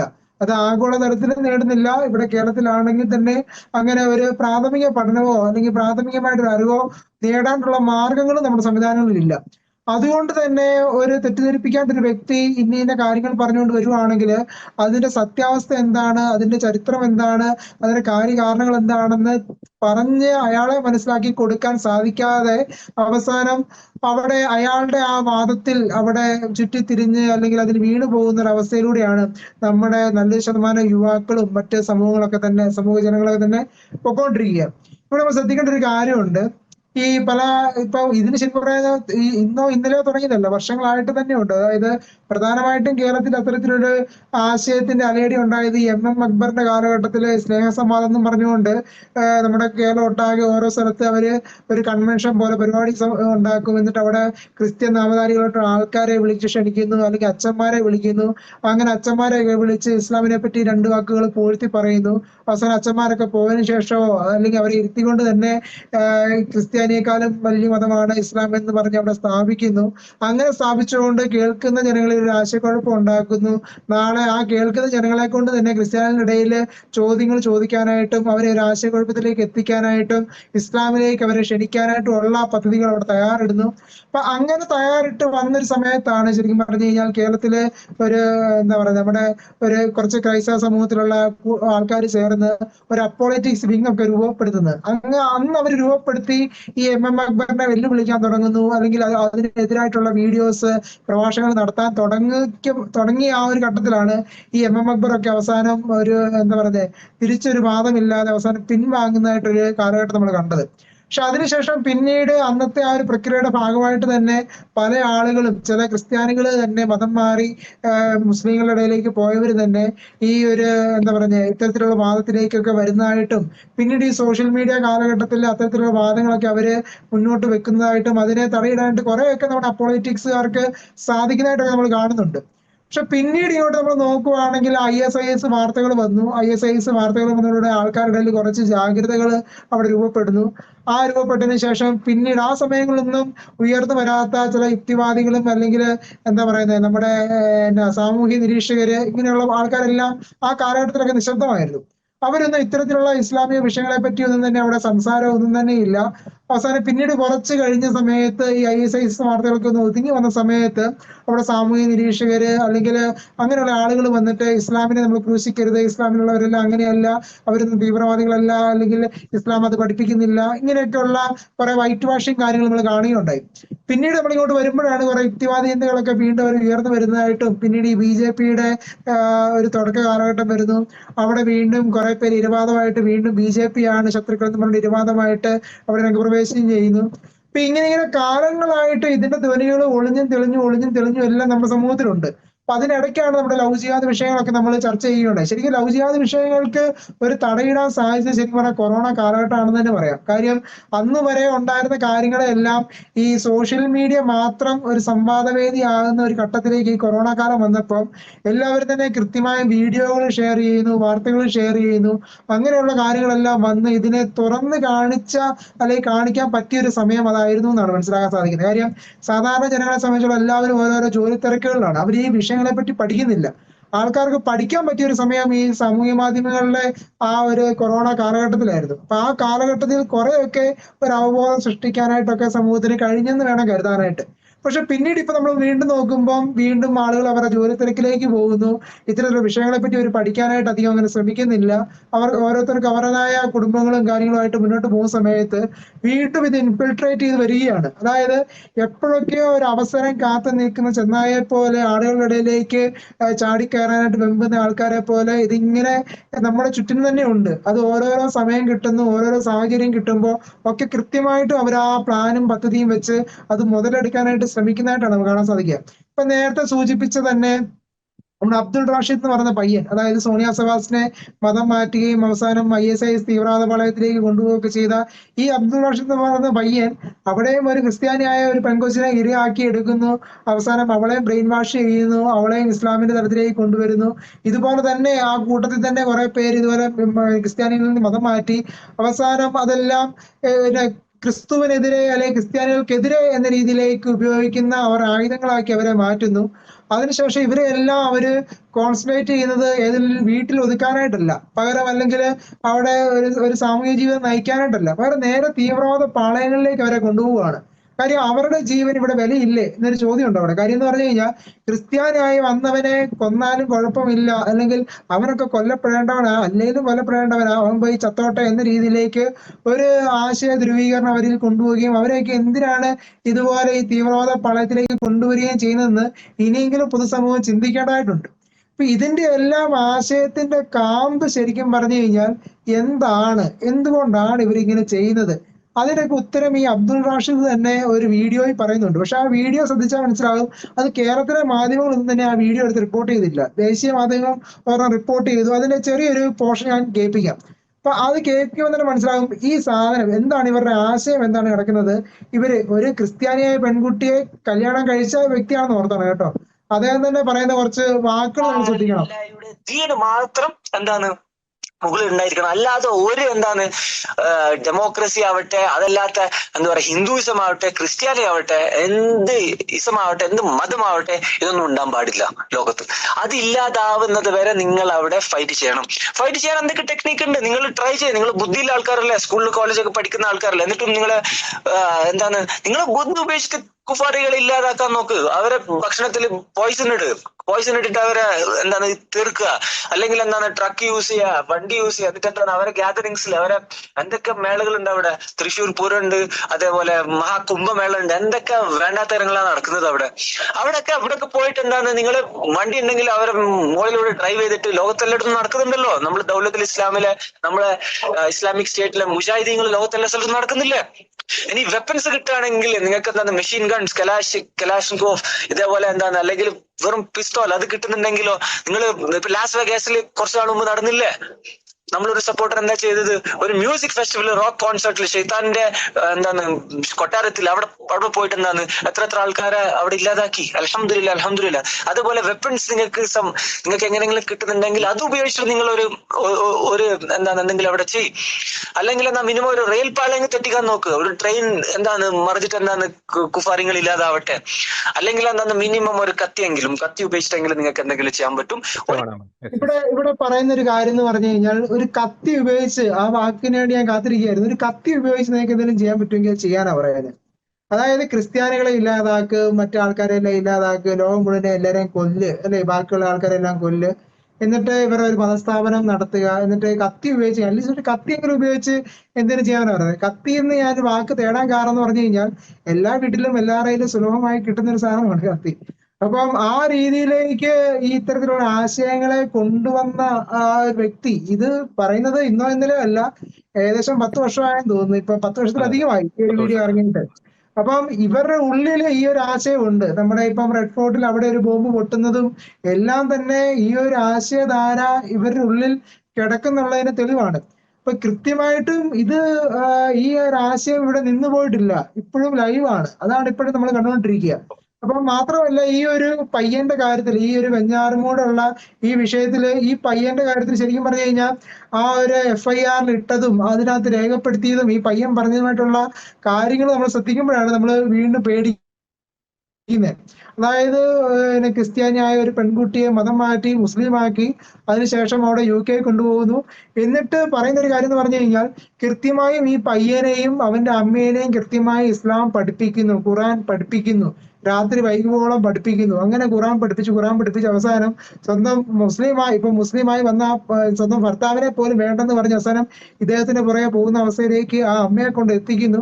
അവസാനം ഈ പയ്യനെ കുറെ വീഡിയോസ് കാണിക്കുന്നു. അതിനകത്ത് ആ FIR മറ്റു രേഖകളിൽ കൊടുത്തിരിക്കുന്ന കാര്യങ്ങളാണ്. അതായത് ഈ പയ്യനെ കുറെ വീഡിയോകൾ കാണിക്കുന്നു, എങ്ങനെ ആൾക്കാരെ കൊല്ലാം, അങ്ങനെയുള്ള വീഡിയോസ് കാണിക്കുന്നു.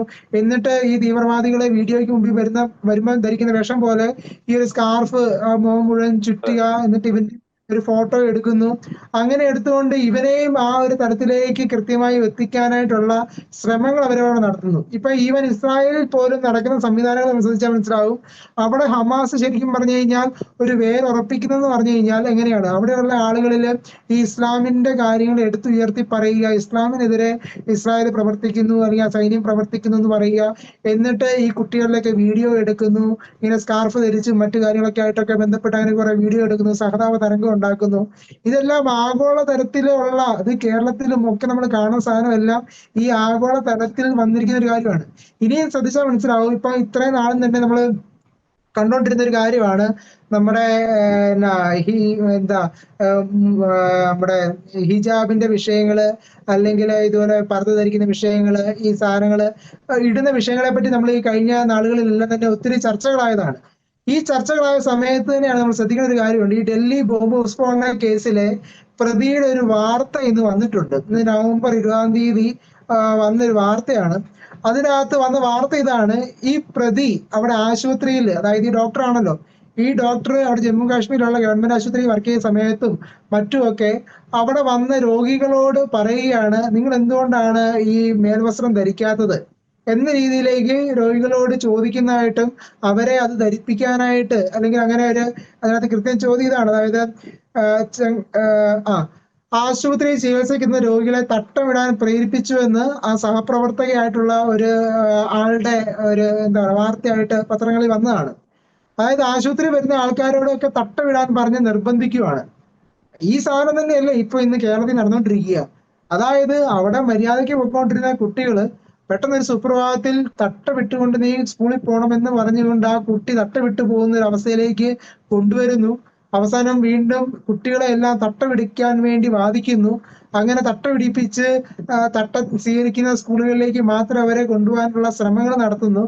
അപ്പൊ ആ രീതിയിലേക്കുള്ള ഒരു റാഡിക്കലൈസേഷൻ ഈ കുട്ടികളുടെ ഇടയിലേക്കും ആ സമൂഹത്തിനിടയിലേക്കും ഒക്കെ കൊണ്ടുവരുന്ന പ്രക്രിയ ഇവിടെ കേരളത്തിൽ നടന്നുകൊണ്ടിരിക്കുകയാണ്. അപ്പൊ ആ പ്രക്രിയയുടെ ഭാഗമായിട്ടുള്ള ഒരു ഡോക്ടറാണ് ഈ ബോംബ് സ്ഫോടന കേസിലെ ഒരു വലിയൊരു പ്രതിയായിട്ട് വന്നിരിക്കുകയും ചെയ്യുക. അപ്പം ഈ ഒരു കേസുകളെല്ലാം നമ്മൾ ശ്രദ്ധിക്കേണ്ടത് അങ്ങോ ഇങ്ങോ നടക്കുന്നതല്ല, നമ്മുടെ ചുറ്റിനും നടക്കുന്നതായിട്ടുള്ള ഒരു ജാഗ്രതയാണ് നമുക്ക് ഇതിനകത്ത് വേണ്ടത്. ഇതിനകത്ത് നമ്മൾ ശ്രദ്ധിക്കേണ്ട ഒരു കാര്യമുണ്ട്, എങ്ങനെയാണ് ഇതിന് വളക്കൂറാകുന്നത് എന്നുള്ളതാണ്. ശരിക്കും ഇതിന് വളക്കൂറാക്കുന്നത് നമ്മൾ തന്നെയാണ്. കാര്യം ഈ സംസ്ഥാന ന്യൂനപക്ഷക്ഷേമ വകുപ്പുണ്ട്. ഈ വകുപ്പിൽ നിന്ന് പോകുന്ന ഫണ്ടുകളൊക്കെ എങ്ങോട്ടാണ് പോകുന്നതെന്നും പഠിക്കുന്നത് നല്ലതാണ്. മാത്രവുമല്ല, കേന്ദ്ര സർക്കാരിന്റെ ന്യൂനപക്ഷ ധനാധിക മന്ത്രാലയം ഉണ്ട്, അവിടുന്ന് ന്യൂനപക്ഷ പദ്ധതികളുണ്ട്. ഞാനൊരു കാര്യം പറയാം, അതായത് ഈ ന്യൂനപക്ഷ വിഷയങ്ങളെ പറ്റി പഠിച്ച സമയത്ത് മനസ്സിലാക്കിയ ഒരു കാര്യമാണ്. അതായത് കേരളത്തിൽ 100 കോടി രൂപ ബഡ്ജറ്റ് വിഹിതം വന്ന സമയത്തും ന്യൂനപക്ഷ വകുപ്പിൽ വന്ന സമയത്തും അതിനകത്ത് ഒരു 10% പോലും ക്രൈസ്തവർക്ക് കിട്ടുന്നില്ലായിരുന്നു. 90% വക മാറ്റി പോകുന്നത് ഈ മുസ്ലിം സമുദായത്തിലേക്കാണ്. ആ സമുദായത്തിൽ കൃത്യമായിട്ടൊരു പങ്ക്, ഇപ്പം പറയുവാണെങ്കിൽ മദ്രസ അധ്യാപകർക്ക് തന്നെ അവരുടെ ക്ഷേമത്തിന് വേണ്ടി 18 കോടിയോളം രൂപ സർക്കാർ കൊടുത്തെന്ന് മുഖ്യമന്ത്രിയോടുള്ള ചോദ്യോത്തരവേളയിൽ, നിയമസഭാ ചോദ്യോത്തരവേളയിൽ മുഖ്യമന്ത്രിയോട് ചോദിച്ച ചോദ്യത്തിന് മറുപടിയായിട്ട് മുഖ്യമന്ത്രി തന്നെ കൊടുത്തിട്ടുണ്ട്. ഇത് ഞാൻ പറഞ്ഞതല്ല, മുഖ്യമന്ത്രി തന്നെ മറുപടി പറഞ്ഞായിട്ടുണ്ട്. ഓരോരോ വർഷങ്ങളുടെ കണക്ക് വെച്ച് 18 കോടിയോളം രൂപ, ഏകദേശം ഒരു 4 വർഷം മുമ്പത്തെ കണക്കാണ് ഇത് കേട്ടോ, 18 കോടിയോളം രൂപ മദ്രസ അധ്യാപക ക്ഷേമനിധിയിൽ മാത്രം കൊടുത്തിട്ടുണ്ടെന്ന്. ഒരു മദ്രസ അധ്യാപകന്റെ ചികിത്സയ്ക്ക് ധനസഹായമുണ്ട്, വിവാഹത്തിനും മക്കളെ കെട്ടിക്കാണ്ടൊക്കെ ധനസഹായമുണ്ട്, വീട് പണിയാണ്ട് പലിശരഹിത ലോണുണ്ട്, അതോടൊപ്പം തന്നെ പെൻഷൻ ഉണ്ട്, അതോടൊപ്പം തന്നെ അതിന്റെ മക്കൾക്ക് സ്കോളർഷിപ്പുകളുണ്ട്. ഇങ്ങനെ ധാരാളം കാര്യങ്ങൾ കൊടുക്കുവാണ്. ഇസ്ലാം മതം പഠിപ്പിക്കുന്ന ഒരു അധ്യാപകനായിട്ട് ഇങ്ങനെ ഒരു പദ്ധതി തന്നെ ന്യൂനപക്ഷ വകുപ്പിന്റെ കീഴിൽ ഇവിടെ അനുവർത്തിക്കുകയും, എന്നാൽ ക്രൈസ്തവ സമുദായത്തിനിടയിൽ ക്രിസ്തുമതം പഠിപ്പിക്കുന്ന ഒരു അധ്യാപകന് പോലും 1 രൂപയോ 1 മുട്ടായി പോലും മേടിച്ചു കൊടുക്കാണ്ട് ന്യൂനപക്ഷ വകുപ്പ് തയ്യാറാകുന്നുമില്ല. ഇത് ഓക്കെ. മാത്രവുമല്ല, എന്തുകൊണ്ടാണ് ഞാൻ കേന്ദ്ര ന്യൂനപക്ഷ മന്ത്രാലയത്തിലെ കാര്യം സൂചിപ്പിക്കാൻ കാരണം, ഈ കേന്ദ്ര സർക്കാരിന്റെ പദ്ധതിയാണ് PMJVK എന്ന് പറയുന്ന പദ്ധതി. ആ പദ്ധതി പ്രകാരം കോടിക്കണക്കിന് രൂപ ഒരു പ്രദേശത്തിന് അനുവദിച്ച് അവിടെ വേണ്ട വികസന പ്രവർത്തനങ്ങൾ, റോഡ്, ഹോസ്പിറ്റല് ഇതൊക്കെ പണിയാൻ വേണ്ടി കൊടുക്കുന്നതാണ്. കൊല്ലം ജില്ലയിൽ തന്നെ 4 സ്ഥലങ്ങളിൽ ഒരു സമയത്ത് കൊല്ലം ജില്ലയിൽ തന്നെ 4 സ്ഥലങ്ങളിൽ മദ്രസകൾ പണിയാനായിട്ട്, മദ്രസ ബിൽഡിങ്ങുകൾ പണിയാനായിട്ട് ഏകദേശം 2 കോടി രൂപയോളമാണ് അതിനകത്ത് നിന്ന് വക മാറ്റുന്നതായിട്ട് ഞാൻ ശ്രദ്ധയിൽപ്പെട്ടത്. യെസ്, ഞാൻ അപ്പം തിരിച്ചു ആ വരാം. രീതിയിൽ എന്തോ ഞാൻ തിരിച്ചു വരാം. ഞാൻ അടുത്ത സമയം തീർച്ചയായിട്ടും യെസ്, ഞാൻ ലാസ്റ്റ് തീർച്ചയായിട്ടും ഘട്ടത്തിലേക്ക് വരികയാണ്. ഞാൻ അടുത്ത ഘട്ടത്തിൽ അമലിലേക്ക് തിരിച്ചു വരാം. ശ്രീ ഡോക്ടർ ജോസ് ജോൺ മല്ലികശ്ശേരി, നമുക്കറിയാം ഈ റാഡിക്കലൈസേഷന്റെ വലിയൊരു പ്രളയം തന്നെ കേരള സമൂഹത്തിലേക്ക് ഇങ്ങനെ ആഞ്ഞടിച്ചുകൊണ്ടിരിക്കുക, പല രൂപത്തിൽ പല ഭാവത്തിൽ അങ്ങനെ വലിയൊരു പ്രളയം തന്നെ ആഞ്ഞടിച്ചുകൊണ്ടിരിക്കുക. അപ്പോൾ നമ്മൾ വളരെ അടിയന്തര പ്രാധാന്യത്തോട്, പ്രത്യേകിച്ച് ഈ ക്രൈസ്തവ സമുദായം, നമുക്കറിയാം നമ്മളിപ്പോൾ ഈ ചർച്ച ചെയ്യുന്ന ഇപ്പോൾ നമ്മൾ പാനലിലുള്ളവർ നമുക്ക് ഈ ഒരു വിഷയത്തെപ്പറ്റി ഒരു ഗൗരവ സ്വഭാവം, ഈ വിഷയത്തിൻ്റെ ഗൗരവ സ്വഭാവം അറിയാം. പക്ഷേ എത്ര പേർക്ക് ഇത്തരത്തിലുള്ള വിഷയങ്ങളെക്കുറിച്ചുള്ള ഒരു ഗൗരവ സ്വഭാവം അറിയാം? നമ്മൾക്ക് പലപ്പോഴും ഈ വിശ്വാസങ്ങൾ തമ്മിലുള്ള ആ ഒരു അനന്യത, ക്രൈസ്തവ വിശ്വാസത്തിന് അനന്യത പോലും പഠിപ്പിക്കാൻ നമുക്ക് സമയമില്ലാത്ത ഒരു അവസ്ഥയിലേക്കാണ് കാര്യങ്ങൾ പോകുന്നത്. അപ്പോൾ ആ തക്കം പാർത്തിരിക്കുന്ന അത്തരത്തിലുള്ള ശക്തികൾ ആ ഒരു ഗ്യാപ്പിലേക്ക് വരുന്നു, നമ്മുടെ കുട്ടികളെ കൺഫ്യൂസ്ഡ് ആക്കുന്നു, അവരിലേക്ക് പല ചിന്തകളും കുത്തിനിറയ്ക്കുന്നു, പിന്നെ തീവ്രവാദത്തിലേക്ക് ഇങ്ങനെ കൊണ്ടുവരുന്നു. അപ്പോൾ അടിയന്തര പ്രാധാന്യത്തോടു കൂടി തന്നെ ഇത്തരം വിഷയങ്ങൾ നമ്മുടെ വളർന്നു വരുന്ന തലമുറയുടെ ഇടയിലേക്ക് ഇൻജെക്റ്റ് ചെയ്യുവാൻ, അല്ലെങ്കിൽ അവർക്ക് പറഞ്ഞു കൊടുക്കുവാൻ അടിയന്തര പ്രാധാന്യത്തോടു കൂടിയുള്ള നടപടികളല്ലേ ഇവിടെ സമുദായ നേതൃത്വം സ്വീകരിക്കുന്നത്. പലപ്പോഴും നമ്മുടെ എനർജി, നമ്മുടെ ഊർജ്ജവും സ്രോതസ്സും ഒക്കെ മറ്റ് പല കാര്യങ്ങളിലേക്ക് ഇങ്ങനെ പോകുന്നു, അതിന് വലിയൊരു വില നമുക്ക് കൊടുക്കേണ്ടി വരുന്നു. ഡോക്ടർ ജോസ് ജോൺ മല്ലികശ്ശേരി. യെസ്, ഞാൻ പ്രതീക്ഷിച്ച ചോദ്യം ഇത് തന്നെയാണ്. ഇപ്പൊ നമ്മളെപ്പോലത്തെ എന്നെ പോലത്തെ ആളുകൾ എന്തുകൊണ്ട് ഇത്തരം കാര്യങ്ങൾ പറഞ്ഞുകൊണ്ട് പുറത്തു വരേണ്ടി വരുന്നു? ഇത് സമുദായ നേതൃത്വം ചെയ്യേണ്ട പണിയല്ലേ? ഇത് ഞാൻ ചെയ്യേണ്ട പണിയല്ല. ശരിക്കും നമ്മുടെ സമുദായ നേതൃത്വം ചെയ്യേണ്ട പണിയാണ്. You call A spade A spade. നിങ്ങളൊരു കുന്തത്തെ കുന്തം എന്ന് വിളിക്കാൻ അറിയണം. നമ്മളുടെ ഇവിടുത്തെ സമുദായ നേതൃത്വം, സമുന്നരായ നേതാക്കന്മാർ, ബിഷപ്പുമാരടക്കമുള്ള ആളുകൾ എല്ലാ മതവും ഒരുപോലെയാണ്, എല്ലാ മതവും സ്നേഹമാണ് പ്രകീർത്തിക്കുന്നത് എന്നൊക്കെ എത്രയോ സ്ഥലത്ത് സ്റ്റേറ്റ്മെന്റുകൾ അടിക്കുന്നത് ഞാൻ കേട്ടിട്ടുണ്ട്. എല്ലാ മതവും സ്നേഹമാണോ പ്രകീർത്തിക്കുന്നത്? നിങ്ങൾക്കൊരു കുന്തത്തെ എടുത്ത് കുന്തമാണെന്ന് പറയാൻ സാധിക്കണം. എന്തുകൊണ്ട് നമ്മുടെ നേതൃത്വത്തിലുള്ള ആളുകൾക്ക് ഇത് പറയാൻ സാധിക്കും? പഠിക്കാത്തതുകൊണ്ടാണോ? സംടൈംസ് അങ്ങനെ ആയിരിക്കും എനിക്ക് തോന്നുന്നുണ്ട്. ഞാൻ പലരോട് സംസാരിച്ചിട്ടുണ്ട്. ഇതൊന്നും പഠിക്കാൻ ആരും മെനക്കെടുന്നില്ല എന്ന് എനിക്ക് തോന്നുന്നു. ഇതൊരു പിന്നെ ഈ പൗരോഹിത്യത്തെയും അല്ലെങ്കിൽ അതിന്റെ അപ്പർ ലെവലുകളെയും ഒക്കെ ഒരു തൊഴിലായി കാണുന്ന ഒരു രീതിയിലേക്ക് കാര്യങ്ങൾ അധപ്പതിച്ചിട്ടുണ്ടോ? നമ്മൾ ഈ കാര്യങ്ങൾ പഠിക്കേണ്ടതുണ്ട്. ഞാൻ ഈ പറഞ്ഞ പുസ്തകങ്ങളെല്ലാം വളരെ സിസ്റ്റമാറ്റിക് ആയിട്ട് 10-20 കൊല്ലം എടുത്ത് മെനക്കെട്ടിരുന്ന് പഠിച്ചിട്ടുണ്ട്. ഇപ്പൊ ഇന്ത്യൻ ഫിലോസഫിയുടെ ഒരു ഗ്രേറ്റ്നെസ് നമ്മൾ മനസ്സിലാക്കേണ്ടതാണ്. നമ്മൾ ജീവിക്കുന്ന ഈ രാജ്യത്തെ ഇവിടുത്തെ ഫിലോസഫി, ഇവിടെ ഏതാണ്ട് ഇന്ത്യൻ എന്ന് പറഞ്ഞാൽ ഇവർ കുറച്ച് ദിവസം മുന്നേ ഇവിടെ ആൾക്കാർ കിടന്ന് വഴക്കുണ്ടാക്കുന്നു കേട്ടു. അപ്പം നമ്മുടെ വാദം നടത്തുന്ന ആളുകളുടെ വഴക്കം, എന്താ ഇന്ത്യക്കാർക്ക് ഇന്ത്യൻ എന്ന് പറഞ്ഞാൽ ഇത്ര ഒരു പ്രയാസപ്പെടാൻ ഇരിക്കുന്നത്, ഇത്ര വലിയ ചൊറിച്ചില്ല? നിങ്ങളത് അത് വായിച്ച് പഠിക്കാൻ വേണ്ടി ശ്രമിക്കണം. നേരെ മറിച്ച് നമ്മളെ കൊല്ലാൻ വേണ്ടി നിൽക്കുന്ന ഈ കൂട്ടരോട്, നമ്മൾ ഹാഗിയ സോഫിയ തല്ലിപ്പൊളിച്ചതിനെ പറ്റി വലിയ ഗ്രേറ്റ്നസ് പറഞ്ഞ കൂട്ടരോട് നമ്മൾക്ക് യാതൊരു പ്രയാസവും ഇല്ല. അത് തിരിച്ചറിയാൻ നമ്മുടെ മത നേതൃത്വത്തിന് സാധിക്കുന്നില്ല. അവരെപ്പോഴും ആ ഭാഗത്തേക്ക് ഒട്ടി നിൽക്കാൻ ശ്രമിക്കുന്നു. ഈ രാജ്യത്തുള്ള ഒരു ഗ്രേറ്റ് ഫിലോസഫി, ഒരു വലിയ ഫിലോസഫി, അത് പഠിക്കാൻ മെനക്കെടാതെ, നമ്മുടെ ഫിലോസഫിയുമായി 90% സാമ്യത്തിൽ നിൽക്കുന്ന ആ ഫിലോസഫി പഠിക്കാൻ മെനക്കെടാതെ, നമ്മുടെ സഹോദരരെ തിരിച്ചറിയാൻ ശ്രമിക്കാതെ കൂട്ടിയേർന്ന് നീങ്ങാൻ ശ്രമിക്കുന്നു എന്നുള്ളത് ഒരു വസ്തുതയാണ്. അതുകൊണ്ടാണ് എന്നെപ്പോലുള്ള ആളുകൾക്ക് ഇവിടെ ഇറങ്ങി സംസാരിക്കേണ്ടി വരുന്നതെന്ന് കൂടി ഇവിടെ പറഞ്ഞു വെക്കുകയാണ്. പിന്നെ വേറെ നമ്മൾ മനസ്സിലാക്കണം, ഇതൊരു ചെറിയ വിഷയമല്ല. ഇതിനകത്ത് ഭീകരത മാത്രമല്ല, വളരെ സോഫ്റ്റ് ഫോമിലും ഇത് നമ്മുടെ രാജ്യത്ത് നിരന്തരമായിട്ട് ആക്ട് ചെയ്യുന്നുണ്ടായിരുന്നു. ഇത് ഇന്നലെ തുടങ്ങിയ വിഷയമൊന്നുമല്ല. ഈ രാജീവ് ഗാന്ധിയുടെ കാലത്ത് ഒരു ഷാബാനു കേസ് ഉണ്ടായത് നമുക്കറിയാം. ഷാബാനു കേസിൽ സുപ്രീം കോടതിയിൽ നിന്ന് കൃത്യമായ വിധി ഉണ്ടായതാണ് മുസ്ലിം സ്ത്രീകൾക്ക് ജീവനാംശത്തിന് അവകാശമുണ്ട് എന്നുള്ളത്. അത് ഇസ്ലാമിക പണ്ഡിതന്മാരെ കോട്ട് ചെയ്തുകൊണ്ട്, ഇസ്ലാം സിവിൽ ലോസിനെ വെച്ചുകൊണ്ട് തന്നെയാണ് സുപ്രീം കോടതിയും അതിനു മുൻപ് ഹൈക്കോടതിയും അങ്ങനത്തെ ഒരു കൺക്ലൂഷനിൽ എത്തിയത്. ആ കൺക്ലൂഷനിൽ എത്തിയ സമയത്ത് രാജീവ് ഗാന്ധി എന്താണ് ചെയ്തത്? പാർലമെന്റിൽ നിയമം പാസാക്കി അതിനെ സപ്ലിമെന്റ് ചെയ്ത് ആ ഭരണഘടനയുടെ കൃത്യമായ നിർവചനം സുപ്രീം കോടതി കൊടുത്തതിനെ അദ്ദേഹം പാർലമെന്റിൽ നിയമം കൊണ്ടുവന്ന് ഓവർടേക്ക് ചെയ്യുകയാണ് ചെയ്തത്. അതായത് എന്നും ഭരണകൂടത്തെ ഹൈജാക്ക് ചെയ്തിട്ടുണ്ട്. അതിന് അവരെ എല്ലാ തരത്തിലുള്ള അവരുടെ ടെക്നിക്കുകളും ഉപയോഗിക്കുന്നുണ്ട്. അങ്ങനെ ടെക്നിക്കുകൾ ഉപയോഗിച്ചാൽ ഏൽക്കുകയില്ല എന്ന് വരുന്ന ഒരു സാഹചര്യത്തിലാണ് ഇപ്പോൾ ഇത് ബോംബായിട്ട് ഡൽഹി പൊട്ടിത്തെറിക്കുന്നത്. ഏറ്റവും പ്രധാനമായിട്ട് ഇതിനകത്ത് SIR തന്നെയാണ്. ഈ പിന്നെ വോട്ടേഴ്സ് ഇവിടെ കള്ളവോട്ട് ചെയ്ത് ഇവർക്ക് ഭരണം ഉണ്ടാക്കാൻ സാധിക്കുകയില്ല എന്ന് വരുന്ന ഒരു സംഗതി. ഇപ്പൊ SIR ചീത്ത വിളി നമ്മുടെ മുമ്പിൽ ഇപ്പൊ SIR വന്നിരിക്കുകയാണ്. എന്താ SIR എന്ന് നമ്മൾക്ക് ഓരോരുത്തർക്കും അറിയാം. നമ്മളുടെ ഈ ദിവസങ്ങളിൽ ഇപ്പോ പലയിടത്തും കോഴിക്കോടടക്കം ഒരു മേയർ സ്ഥാനാർത്ഥിയായിട്ട് UDF കൊടുത്ത ആളുടെ പേര് വോട്ടേഴ്സ് ലിസ്റ്റിൽ ഇല്ല. എന്താ വോട്ടേഴ്സ് ലിസ്റ്റിൽ ഇല്ലാത്തതിന് കാരണം? എന്റെ പേര് വോട്ടേഴ്സ് ലിസ്റ്റിലുണ്ടെന്ന് എനിക്കറിയാൻ പാടില്ല. ഞാൻ വോട്ടേഴ്സ് ലിസ്റ്റ് എന്റെ പേരുണ്ടെന്ന് അന്വേഷിച്ച് പോകാറില്ല. ഞാൻ ആർക്കാണ് വോട്ട് ചെയ്യുന്നത് അവര് എന്റെ പേര് വോട്ടേഴ്സ് ലിസ്റ്റിൽ ഉണ്ടെന്ന് ചെക്ക് ചെയ്തിട്ട് അത് ഉറപ്പിക്കുകയാണ് അവർ ചെയ്യുന്നത്. അവരാണത് ഉറപ്പിക്കുന്നത്. അവർ ഉറപ്പിച്ചു കഴിഞ്ഞ് വോട്ട് ചെയ്യേണ്ട സമയമാകുമ്പോൾ വീട്ടിൽ കൊണ്ട് സ്ലിപ്പ് തരിക ചെയ്യുന്നത്. ഈ പണി ഈ പാർട്ടിക്കാർ ചെയ്യാത്തത് കൊണ്ടാണ് ആളുകളുടെ പേര് വോട്ടേഴ്സ് ലിസ്റ്റിൽ നിന്ന് വെട്ടിപ്പോകുന്നത്. ഇത് വെട്ടിക്കളഞ്ഞത് മോഡിയല്ലല്ലോ, ഒരാൾക്കാരല്ലേ വെട്ടിക്കളഞ്ഞത്. നേരെ മറിച്ച് SIR പോലത്തെ ഒരു സംവിധാനം നിലവിൽ വരികയാണെങ്കിൽ നിങ്ങളുടെ പേര് വോട്ടേഴ്സ് ലിസ്റ്റിൽ നിന്ന് വെട്ടുന്ന സമയത്ത് നിങ്ങൾക്ക് ഫോണിൽ മെസ്സേജ് വരും നിങ്ങളുടെ പേര് വെട്ടിപ്പോയി എന്നുള്ളത്. അപ്പൊ ഈ പറയുന്ന കള്ളന്മാർക്ക് നിങ്ങളുടെ പേര് വോട്ടേഴ്സ് ലിസ്റ്റിൽ നിന്ന് ഡിലീറ്റ് ചെയ്യാൻ പറ്റില്ല. തോന്നിയ ഓരോരുത്തരെ കൊണ്ട് ചേർക്കാൻ പറ്റില്ല. ഈ വോട്ടേഴ്സ് ലിസ്റ്റിൽ വോട്ട് ചോരി എന്ന് പറയുന്ന അല്ല വോട്ട് കട്ടെടുക്കുന്ന പരിപാടി ഇവിടെ ചെയ്തുകൊണ്ടിരിക്കുന്നത് ഇത് പറയുന്നവരാണ്. അതിന്റെ സൗകര്യം നഷ്ടപ്പെട്ടു പോകുന്നു എന്നുള്ളതാണ് SIR വരുമ്പോൾ ഇവർക്കുള്ള വലിയ സങ്കടം എന്ന് പറയുന്നത്. ഇത് മുഴുവൻ ഡിജിറ്റലൈസ് ചെയ്യപ്പെടും. അതുകൊണ്ട് നിങ്ങളുടെ വോട്ട് നിങ്ങൾക്ക് ഒറ്റ തവണ ഉറപ്പിച്ചാൽ മതി. ഒരു തവണ ഉറപ്പിച്ചാൽ പിന്നീട് ആ വോട്ടിന് എന്ത് സംഭവിച്ചാലും അതിനെ സംബന്ധിച്ച മെസ്സേജ് നിങ്ങളുടെ മൊബൈൽ ഫോണിൽ വരും. ഒരുത്തരം നിങ്ങളുടെ വോട്ട് വെട്ടാൻ പറ്റില്ല. വോട്ട് വെട്ടിക്കഴിഞ്ഞാൽ നിങ്ങളുടെ മൊബൈൽ ഫോണിൽ മെസ്സേജ് വരും. അപ്പൊ നിങ്ങളോട് അന്വേഷിക്കാം എന്തിനാ വെട്ടിയെന്ന് നിങ്ങൾക്ക് ചോദിക്കാം. ഈ ഒരു സാഹചര്യം ഇല്ലാത്തത് കൊണ്ടാണ് പലരുടെയും വോട്ട് ഇവർക്ക് വെട്ടി നീക്കാൻ പറ്റുന്നതും ഇഷ്ടംപോലെ ആളുകൾ ചേർക്കാൻ പറ്റുന്നതും. ഈ വോട്ട് ചോരി എന്ന് പറയുന്ന സംവിധാനം ഉപയോഗിക്കുന്നവരാണ് മറ്റുള്ളവരുടെ മുഖത്ത് നോക്കി ഇത് പറഞ്ഞുകൊണ്ടിരിക്കുന്നത്. അപ്പൊ ഞാൻ പറഞ്ഞു വന്നത് ഈ SIR എന്ന് പറയുന്ന സംവിധാനം വരുന്നത് കണ്ടുള്ള ഭയമാണ്. ഇപ്പൊ ഡൽഹിയിൽ പൊട്ടിത്തെറിക്കുന്ന ബോംബ് നിങ്ങൾ മനസ്സിലാക്കണം. കേരളത്തിൽ ബോംബ് പൊട്ടാത്തതിന്റെ കാരണം അവർ വിചാരിക്കുന്ന കാര്യങ്ങൾ അവർക്കിവിടെ ചെയ്തെടുക്കാൻ സാധിക്കുന്നുണ്ട് എന്നുള്ളതാണ്. ഇവിടെ മദ്രസ അധ്യാപകർക്ക് ശമ്പളം കൊടുക്കുന്ന കാര്യത്തെ കുറിച്ച് അതിനു മുൻപ് പറഞ്ഞ സുഹൃത്ത് സംസാരിച്ചു. ആരാ കൊടുത്തത്? മുസ്ലിം ലീഗ് തന്നെ കൊടുത്തത്. ഇവിടെ ഭരിച്ചുകൊണ്ടിരുന്ന കോൺഗ്രസ് മാറി വന്ന കോൺഗ്രസ് ഗവൺമെന്റുകളും മാർക്സിസ്റ്റ് ഗവൺമെന്റുകളുമാണ് ഇത് കൊടുത്തത്. മുസ്ലിം ലീഗിന്റെ സ്വാധീനത്തിലല്ല. അതാത് പാർട്ടികളെ സ്വാധീനിച്ച് അവർക്ക് വേണ്ടത് അവർ നേടിയെടുക്കുകയാണ് ചെയ്യുന്നത്. നമ്മൾ ഈ അടുത്ത കാലത്ത് കണ്ടു സെൻട്രൽ ഇത്താസിലുണ്ടായ വിഷയം.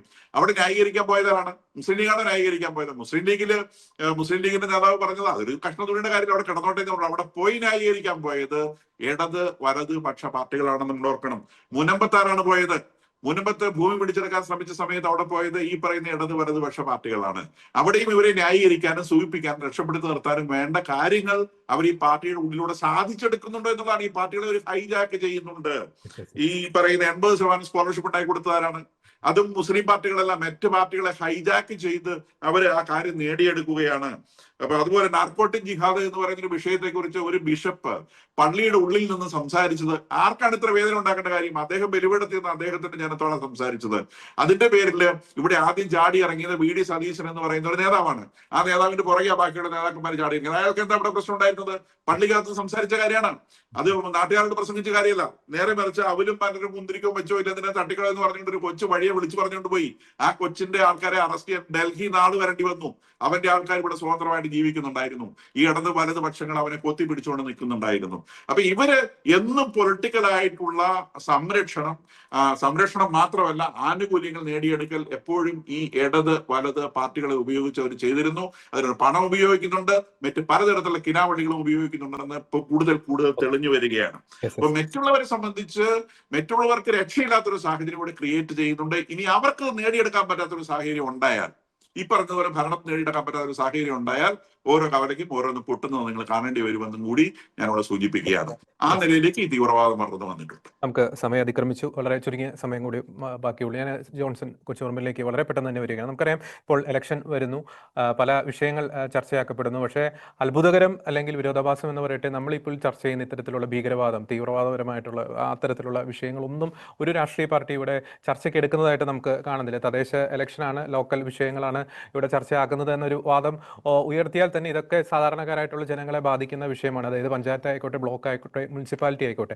അതിൽ നിന്ന് തന്നെ വ്യക്തമല്ലേ എത്രത്തോളം ഇവിടുത്തെ രാഷ്ട്രീയ നേതൃത്വങ്ങൾ, രാഷ്ട്രീയ പാർട്ടികൾ ഇവിടുത്തെ ഭീകരതയ്ക്ക്, തീവ്രവാദപരമായിട്ടുള്ള പ്രവർത്തനങ്ങൾക്ക് കുടപിടിക്കുന്നു എന്നത്. ശ്രീ ജോൺസൺ കൊച്ചുപറമ്പൻ ചുരുങ്ങിയ വാക്കുകളിൽ. രാഷ്ട്രീയ കക്ഷികൾ മാത്രമല്ല, ജനങ്ങളും. അതായത് ഇപ്പൊ മുൻപത്ത് അവിടുത്തെ പ്രശ്നം എന്താണെന്ന് കൃത്യമായിട്ട് അറിയാവുന്നവരാണല്ലോ മുനമ്പംകാര്. അവരുടെ പ്രശ്നത്തിൽ ആരാണ് സത്യസന്ധമായി ഇടപെട്ടതെന്ന് തിരിച്ചറിയാൻ കഴിയുന്നവരാണല്ലോ മുനമ്പംകാര്. ആ മുനമ്പംകാരുടെ ഇപ്പോഴത്തെ രാഷ്ട്രീയ നിലപാട് എന്താണെന്ന് ഈ തെരഞ്ഞെടുപ്പ് കഴിയുമ്പോൾ അറിയാം.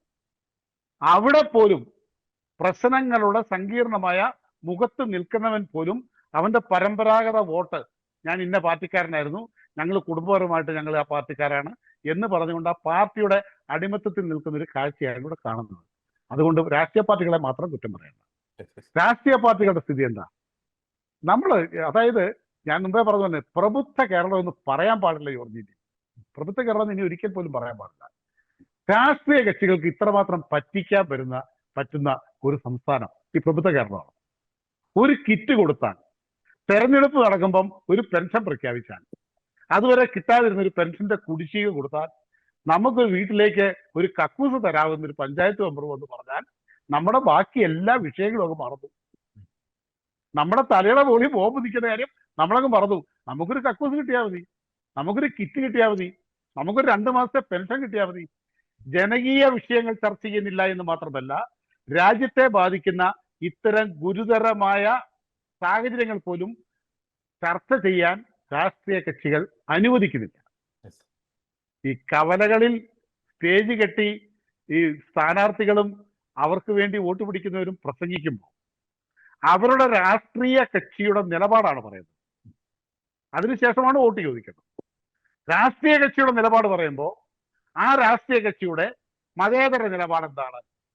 ഏതെങ്കിലും സമുദായത്തോട് പ്രത്യേക താല്പര്യമുണ്ടോ? ഈ രാജ്യത്തിന്റെ വികസന കാഴ്ചപ്പാട് എന്താണ്? ഈ രാജ്യത്തെ ഗ്രസിച്ചിരിക്കുന്ന ഭീകരതയ്ക്കെതിരെ അവരുടെ നിലപാട് എന്താണ്? ഇത് പറയണ്ടേ? ഏതെങ്കിലും കക്ഷി പറയേണ്ട ആളാണ്.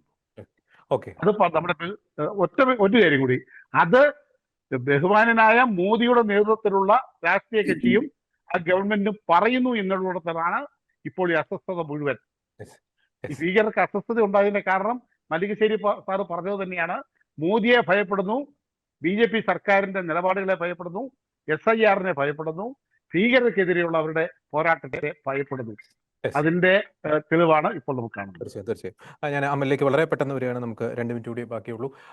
അമൽ, നമ്മൾ ഏറ്റവും ലാസ്റ്റ്, ഈ ചർച്ചയുടെ ഏറ്റവും ലാസ്റ്റ് ഘട്ടത്തിലേക്ക് എത്തി നിൽക്കുമ്പോൾ തീർച്ചയായിട്ടും നമ്മൾ സ്വയം വിമർശനപരമായിട്ട് ചിന്തിക്കേണ്ടി വരുന്ന ഒരു സാഹചര്യം തന്നെയാണുള്ളത്. തീർച്ചയായിട്ടും മറ്റുള്ളവരെ കുറ്റം പറയുന്നതിന് മുമ്പ് തന്നെ നമുക്ക് സ്വയം നമ്മൾ തിരുത്തേണ്ട പല മേഖലകളുണ്ട്. നേരത്തെ ഡോക്ടർ ജോസ് ജോൺ മല്ലികശ്ശേരി ഒക്കെ സൂചിപ്പിച്ചതുപോലെ കുറെ കൂടി ഒരു ബോധവൽക്കരണത്തിലേക്ക്, കുറെ കൂടി ഒരു വിവേകത്തിലേക്ക് ക്രൈസ്തവ സമുദായം വളരേണ്ടിയിരിക്കുന്നു. അല്ലെങ്കിൽ കാൽച്ചൗട്ടിലെ മണ്ണ് ഒലിച്ചു പോകും ഇത്തരത്തിലുള്ള ഭീകരശക്തികൾ അത് കൊണ്ടുപോകുമെന്നത് യാഥാർത്ഥ്യം തന്നെയാണ്. അതിൻ്റെ ഒരു പശ്ചാത്തലത്തിൽ ഈ ഇത്തരത്തിലുള്ള തീവ്രവാദ പ്രവർത്തനങ്ങൾ വർദ്ധിച്ചു വരുന്ന സാഹചര്യത്തിൽ കേരളത്തിൽ ക്രൈസ്തവ സമുദായം പുലർത്തേണ്ട ജാഗ്രതകൾ എന്തൊക്കെ? ചുരുങ്ങിയ വാക്കുകളിൽ ശ്രീ അമൽ. തീർച്ചയായിട്ടും ഈ വിഷയങ്ങൾ ശരിക്കും പറഞ്ഞു കഴിഞ്ഞാൽ സഭാ സമുദായ നേതൃത്വങ്ങളിലേക്ക് എത്തണം എന്നുള്ളതാണ്. അതായത് ഇപ്പം തീർച്ചയായിട്ടും നമ്മൾ ഈ ചർച്ച ചെയ്യുന്നു, നമ്മൾ ഈ കാര്യങ്ങളെല്ലാം പറയുന്നു. പക്ഷെ ഈ കാര്യങ്ങൾ എത്രത്തോളം നമ്മുടെ സമുദായ നേതാക്കൾ അല്ലെങ്കിൽ സഭാ നേതാക്കളായിട്ടുള്ള നമ്മുടെ മെത്രാന്മാരാകട്ടെ, അല്ലെങ്കിൽ അച്ഛന്മാരാകട്ടെ, സിസ്റ്റർമാരാകട്ടെ, അല്ലെങ്കിൽ നമ്മുടെ ഓരോ സംഘടനയുടെ നേതാക്കളാകട്ടെ, ഇവരിൽ എത്ര പേര് ഇത് കാണുന്നുണ്ട്, അല്ലെങ്കിൽ ഇതിന്റെ വിഷയങ്ങളെ പറ്റി അവർ പഠിക്കുന്നുണ്ട്, ഗ്രഹിക്കുന്നുണ്ടെന്നുള്ളതാണ് ശരിക്കും നമ്മൾ ചിന്തിക്കേണ്ടതായിട്ടുള്ളത്. അപ്പൊ പലതും നമ്മൾ ഇവരിലേക്ക് എത്താതെ ഇവരുടെ കാര്യങ്ങളിലേക്ക്, നേരത്തെ സാർ സൂചിപ്പിച്ച പോലെ ഒരു ഒരു ജോലി മേഖലയിലേക്ക് മാത്രം എന്ന രീതിയിലേക്കുള്ള ഒരു വിഷയമായിട്ടാണ് പല കാര്യങ്ങളിലൂടെ മുന്നോട്ട് പോകുന്നത്. അതായത് ഒരു സമുദായത്തിന്റെ നിലനിൽപ്പ്, അല്ലെങ്കിൽ ഈ സമുദായത്തിന്റെ ജാഗ്രത, ഈ സമുദായ അംഗങ്ങളെ ഈ വിഷയങ്ങൾ പഠിപ്പിക്കുക, ഈ സമുദായത്തിന്റെ വളർച്ച, അത്തരത്തിലുള്ള കാര്യങ്ങളുടെ ഒരു കാതലിനപ്പുറത്തേക്ക് എന്തെങ്കിലും കാണിച്ചു കൂട്ടുക, എന്തെങ്കിലും പ്രവർത്തനങ്ങൾ ചെയ്യുക, ഒരു മീറ്റിംഗ് മറ്റു കാര്യങ്ങൾ സംഘടിപ്പിക്കുക, ചെയ്തെന്തെങ്കിലും പറയുക, അങ്ങനെ ആൾക്കാരുടെ മുമ്പിൽ ഒന്ന് ചെയ്ത് കാണിക്കുക, ഇതിനേക്കാൾ ഉപരിയായിട്ടൊരു പ്രാക്ടിക്കലായിട്ട് അല്ലെങ്കിൽ റിസൾട്ട് ഓറിയന്റഡ് ആയിട്ടുള്ള ഒരു കാര്യം നമ്മുടെ ഇവിടെ നടക്കുന്നില്ല. അതുകൊണ്ട് തന്നെയാണ് ഇത്തരത്തിലുള്ള ഒരു അപ്പോളജിറ്റിക്സ് വിങ് നമ്മുടെ ഇടയിൽ വളർന്നു വരാത്തത്. കാര്യം ഇത്തരത്തിലുള്ള ധാരാളം ആശയങ്ങൾ നമ്മുടെ ചുറ്റും ഉണ്ടെന്ന് മനസ്സിലാക്കിക്കൊണ്ട് നമ്മുടെ കുട്ടികളെയും നമ്മുടെ സമൂഹത്തെയും ഇത്തരത്തിലുള്ള ആശയങ്ങളുടെ പ്രശ്നങ്ങൾ എന്താണെന്നുള്ളതും അതിനെ നമ്മൾ എങ്ങനെ നേരിടണമെന്നോ ഇവിടെ ആരും എങ്ങും പഠിപ്പിക്കുന്നില്ല. അങ്ങനെ പഠിപ്പിക്കാത്തിടത്തോളം കാലം അമ്മയാകട്ടെ, അപ്പനാകട്ടെ, കൊച്ചാകട്ടെ, എല്ലാവരും ചിലപ്പോൾ ഈ ആശയങ്ങൾക്ക് അടിമപ്പെട്ട് നാളെ മറ്റ് ആശയങ്ങൾക്കും തീവ്രവാദ പ്രവർത്തനത്തിലേക്ക് പോകുന്നൊരു അവസ്ഥ ഈ സമൂഹത്തിന് ഉടലെടുക്കാനുള്ള സാധ്യത വിദൂരമല്ല. അപ്പൊ തീർച്ചയായിട്ടും അത്തരത്തിലുള്ള ഒരു പഠന സംവിധാനം നമ്മുടെ സഭാ സംവിധാനം ഒരുക്കണം. മാത്രമല്ല സമുദായ അംഗങ്ങൾക്ക് അല്ലെങ്കിൽ സമുദായ നേതാക്കൾക്ക്, ഈ സംഘടനാ നേതാക്കൾക്ക് ഇടയ്ക്കിടയ്ക്ക് എന്തെങ്കിലും ഒരു ക്ലാസ് കൊടുക്കണം ഈ വിഷയങ്ങളെ പറ്റി. ഇത്തരത്തിലുള്ള കാര്യങ്ങൾ ഈ ലോകത്ത് നടക്കുന്നുണ്ട്, ഇവിടെ നടന്നിട്ടുണ്ട്. തോറും ഓരോ നേതാക്കളാണ് ഇവിടെ വരുന്നത്. അപ്പൊ പഴയ നേതാവിനെ അറിയാവുന്ന ഇവരൊന്നും പുതിയ നേതാവിനെ അറിയത്തില്ല. അപ്പൊ സ്വാഭാവികമായിട്ടും പുതിയ ആൾക്കാർ വരുമ്പോൾ അവരെ സംബന്ധിച്ചിടത്തോളം ഈ വിഷയങ്ങളെല്ലാം അവർ അജ്ഞരാണ്. അജ്ഞരായിക്കൊണ്ട് അവർ വീണ്ടും പിന്നെ ഇടപെടുന്ന വിഷയങ്ങൾ എന്ന് പറഞ്ഞു കഴിഞ്ഞാൽ സാമൂഹ്യ വിഷയങ്ങളും ഇത് ലിബറൽ വിഷയങ്ങളിലേക്കുമാണ് അവര് വീണ്ടും കൊണ്ട് തലയിടുക. അപ്പൊ തീർച്ചയായിട്ടും ഈ സമുദായത്തെ ബാധിക്കുന്ന വിഷയങ്ങളെ പറ്റിയുള്ള ഒരു ജാഗ്രത, വിവരങ്ങള് ഈ സമുദായ അംഗങ്ങൾക്ക് ഓരോരുത്തർക്കും കിട്ടുന്ന രീതിയിലേക്കുള്ള സംവിധാനങ്ങൾ നമ്മുടെ ഇടയിൽ ഒരുക്കേണ്ടതായിട്ടുണ്ട്. മാത്രവുമല്ല മൊത്തത്തിൽ നമ്മുടെ സഭാ സംവിധാനത്തില് ഇത്തരത്തിലുള്ള വിഷയങ്ങൾ ഒരു പ്രധാന വിഷയമായിട്ട് തന്നെ നമ്മുടെ സന്യാസ സഭകളും ഒക്കെ തന്നെ ഇതിനകത്ത് ഒരു ഏറ്റെടുക്കണം, അല്ലെങ്കിൽ ഒരു പഠന വിഷയമാക്കണമെന്നും കൂടിയാണ് പറയാനുള്ളത്. കാര്യം അറിവില്ലായ്മ ഇവിടെ ചൂഷണം ചെയ്യപ്പെട്ടു പോവുകയാണ്. നമ്മുടെ അറിവില്ലായ്മയാണ് അവര് കൂടുതലായിട്ട് മുതലെടുക്കുകയും നമ്മുടെ ആൾക്കാരെ വഴിതെറ്റിക്കുകയും ചെയ്യുക. അപ്പൊ ഓക്കെ. തീർച്ചയായിട്ടും സത്യം അറിയുക, സത്യത്തിലൂടെ കടന്നു പോകുന്ന ഒരു ജനതയായിട്ട് ഈ ക്രൈസ്തവ സമൂഹം മാറുക, എങ്കിൽ മാത്രമേ ഉള്ളൂ ഈ ഒരു ജാഗ്രത സമൂഹം മുഴുവനായിട്ട് ഉണ്ടാകത്തുള്ളൂ. ആ കാര്യങ്ങള് ആണ് നമ്മളിവിടെ ശ്രദ്ധിക്കേണ്ടതെന്നാണ് പറയാനുള്ളത്. വളരെ വ്യക്തമാണ്. തീർച്ചയായിട്ടും നമ്മൾ ഈ ചർച്ചയിൽ പങ്കുവച്ചതുപോലെ ഭീകരത, തീവ്രവാദം വളരെ അതിശക്തമായിട്ട് കേരളത്തിൽ ഇങ്ങനെ വേരൂറപ്പിക്കപ്പെട്ടുകൊണ്ടിരിക്കുന്ന ഒരു സാഹചര്യത്തിൽ ആത്യന്തികമായി ചെയ്യേണ്ടത് ഇതാണ്. ക്രൈസ്തവ വിശ്വാസത്തിൻ്റെ അനന്യത കലർപ്പില്ലാതെ വളർന്നു വരുന്ന തലമുറയുടെ ഇടയിലേക്ക് അത് ബോധവൽക്കരണം നടത്തുവാൻ, അത് പറഞ്ഞു കൊടുക്കുവാനുള്ള ഒരു ആർജവത്വം ഇവിടെ ക്രൈസ്തവ സമുദായ നേതൃത്വം കാണിക്കേണ്ടിയിരിക്കുന്നു. അതിൻ്റെ പേരിൽ മതേതരത്വം തകരും, അല്ലെങ്കിൽ ഞങ്ങൾ വർഗീയത പറയുന്ന ചിലർ പറഞ്ഞ് പ്രചരിപ്പിക്കുമെന്നൊക്കെ പേടിക്കുന്നവർ തീർച്ചയായിട്ടും അത് സമുദായത്തിൻ്റെ ശത്രുക്കൾ തന്നെയാണ്. കലർപ്പില്ലാതെ ക്രൈസ്തവ വിശ്വാസം പറഞ്ഞ് കൊടുക്കുന്നത് അത് വർഗീയതയല്ല, അത് തീർച്ചയായിട്ടും ക്രൈസ്തവ സമുദായത്തോടുള്ള, ക്രൈസ്തവ വിശ്വാസത്തോടുള്ള ആഴമേറിയ ഒരു സ്നേഹമാണ് അത് കാണിക്കുന്നത്. ഇന്ന് ചർച്ചയിൽ വളരെ സജീവമായി പങ്കെടുത്ത ശ്രീ അമൽ ശ്രീയൊപ്പം തന്നെ ഡോക്ടർ ജോസ് ജോൺ മല്ലികശ്ശേരി, ശ്രീ ജോൺസൺ കൊച്ചുപറമ്പൻ, 3 പേർക്കും നന്ദി. Thank U.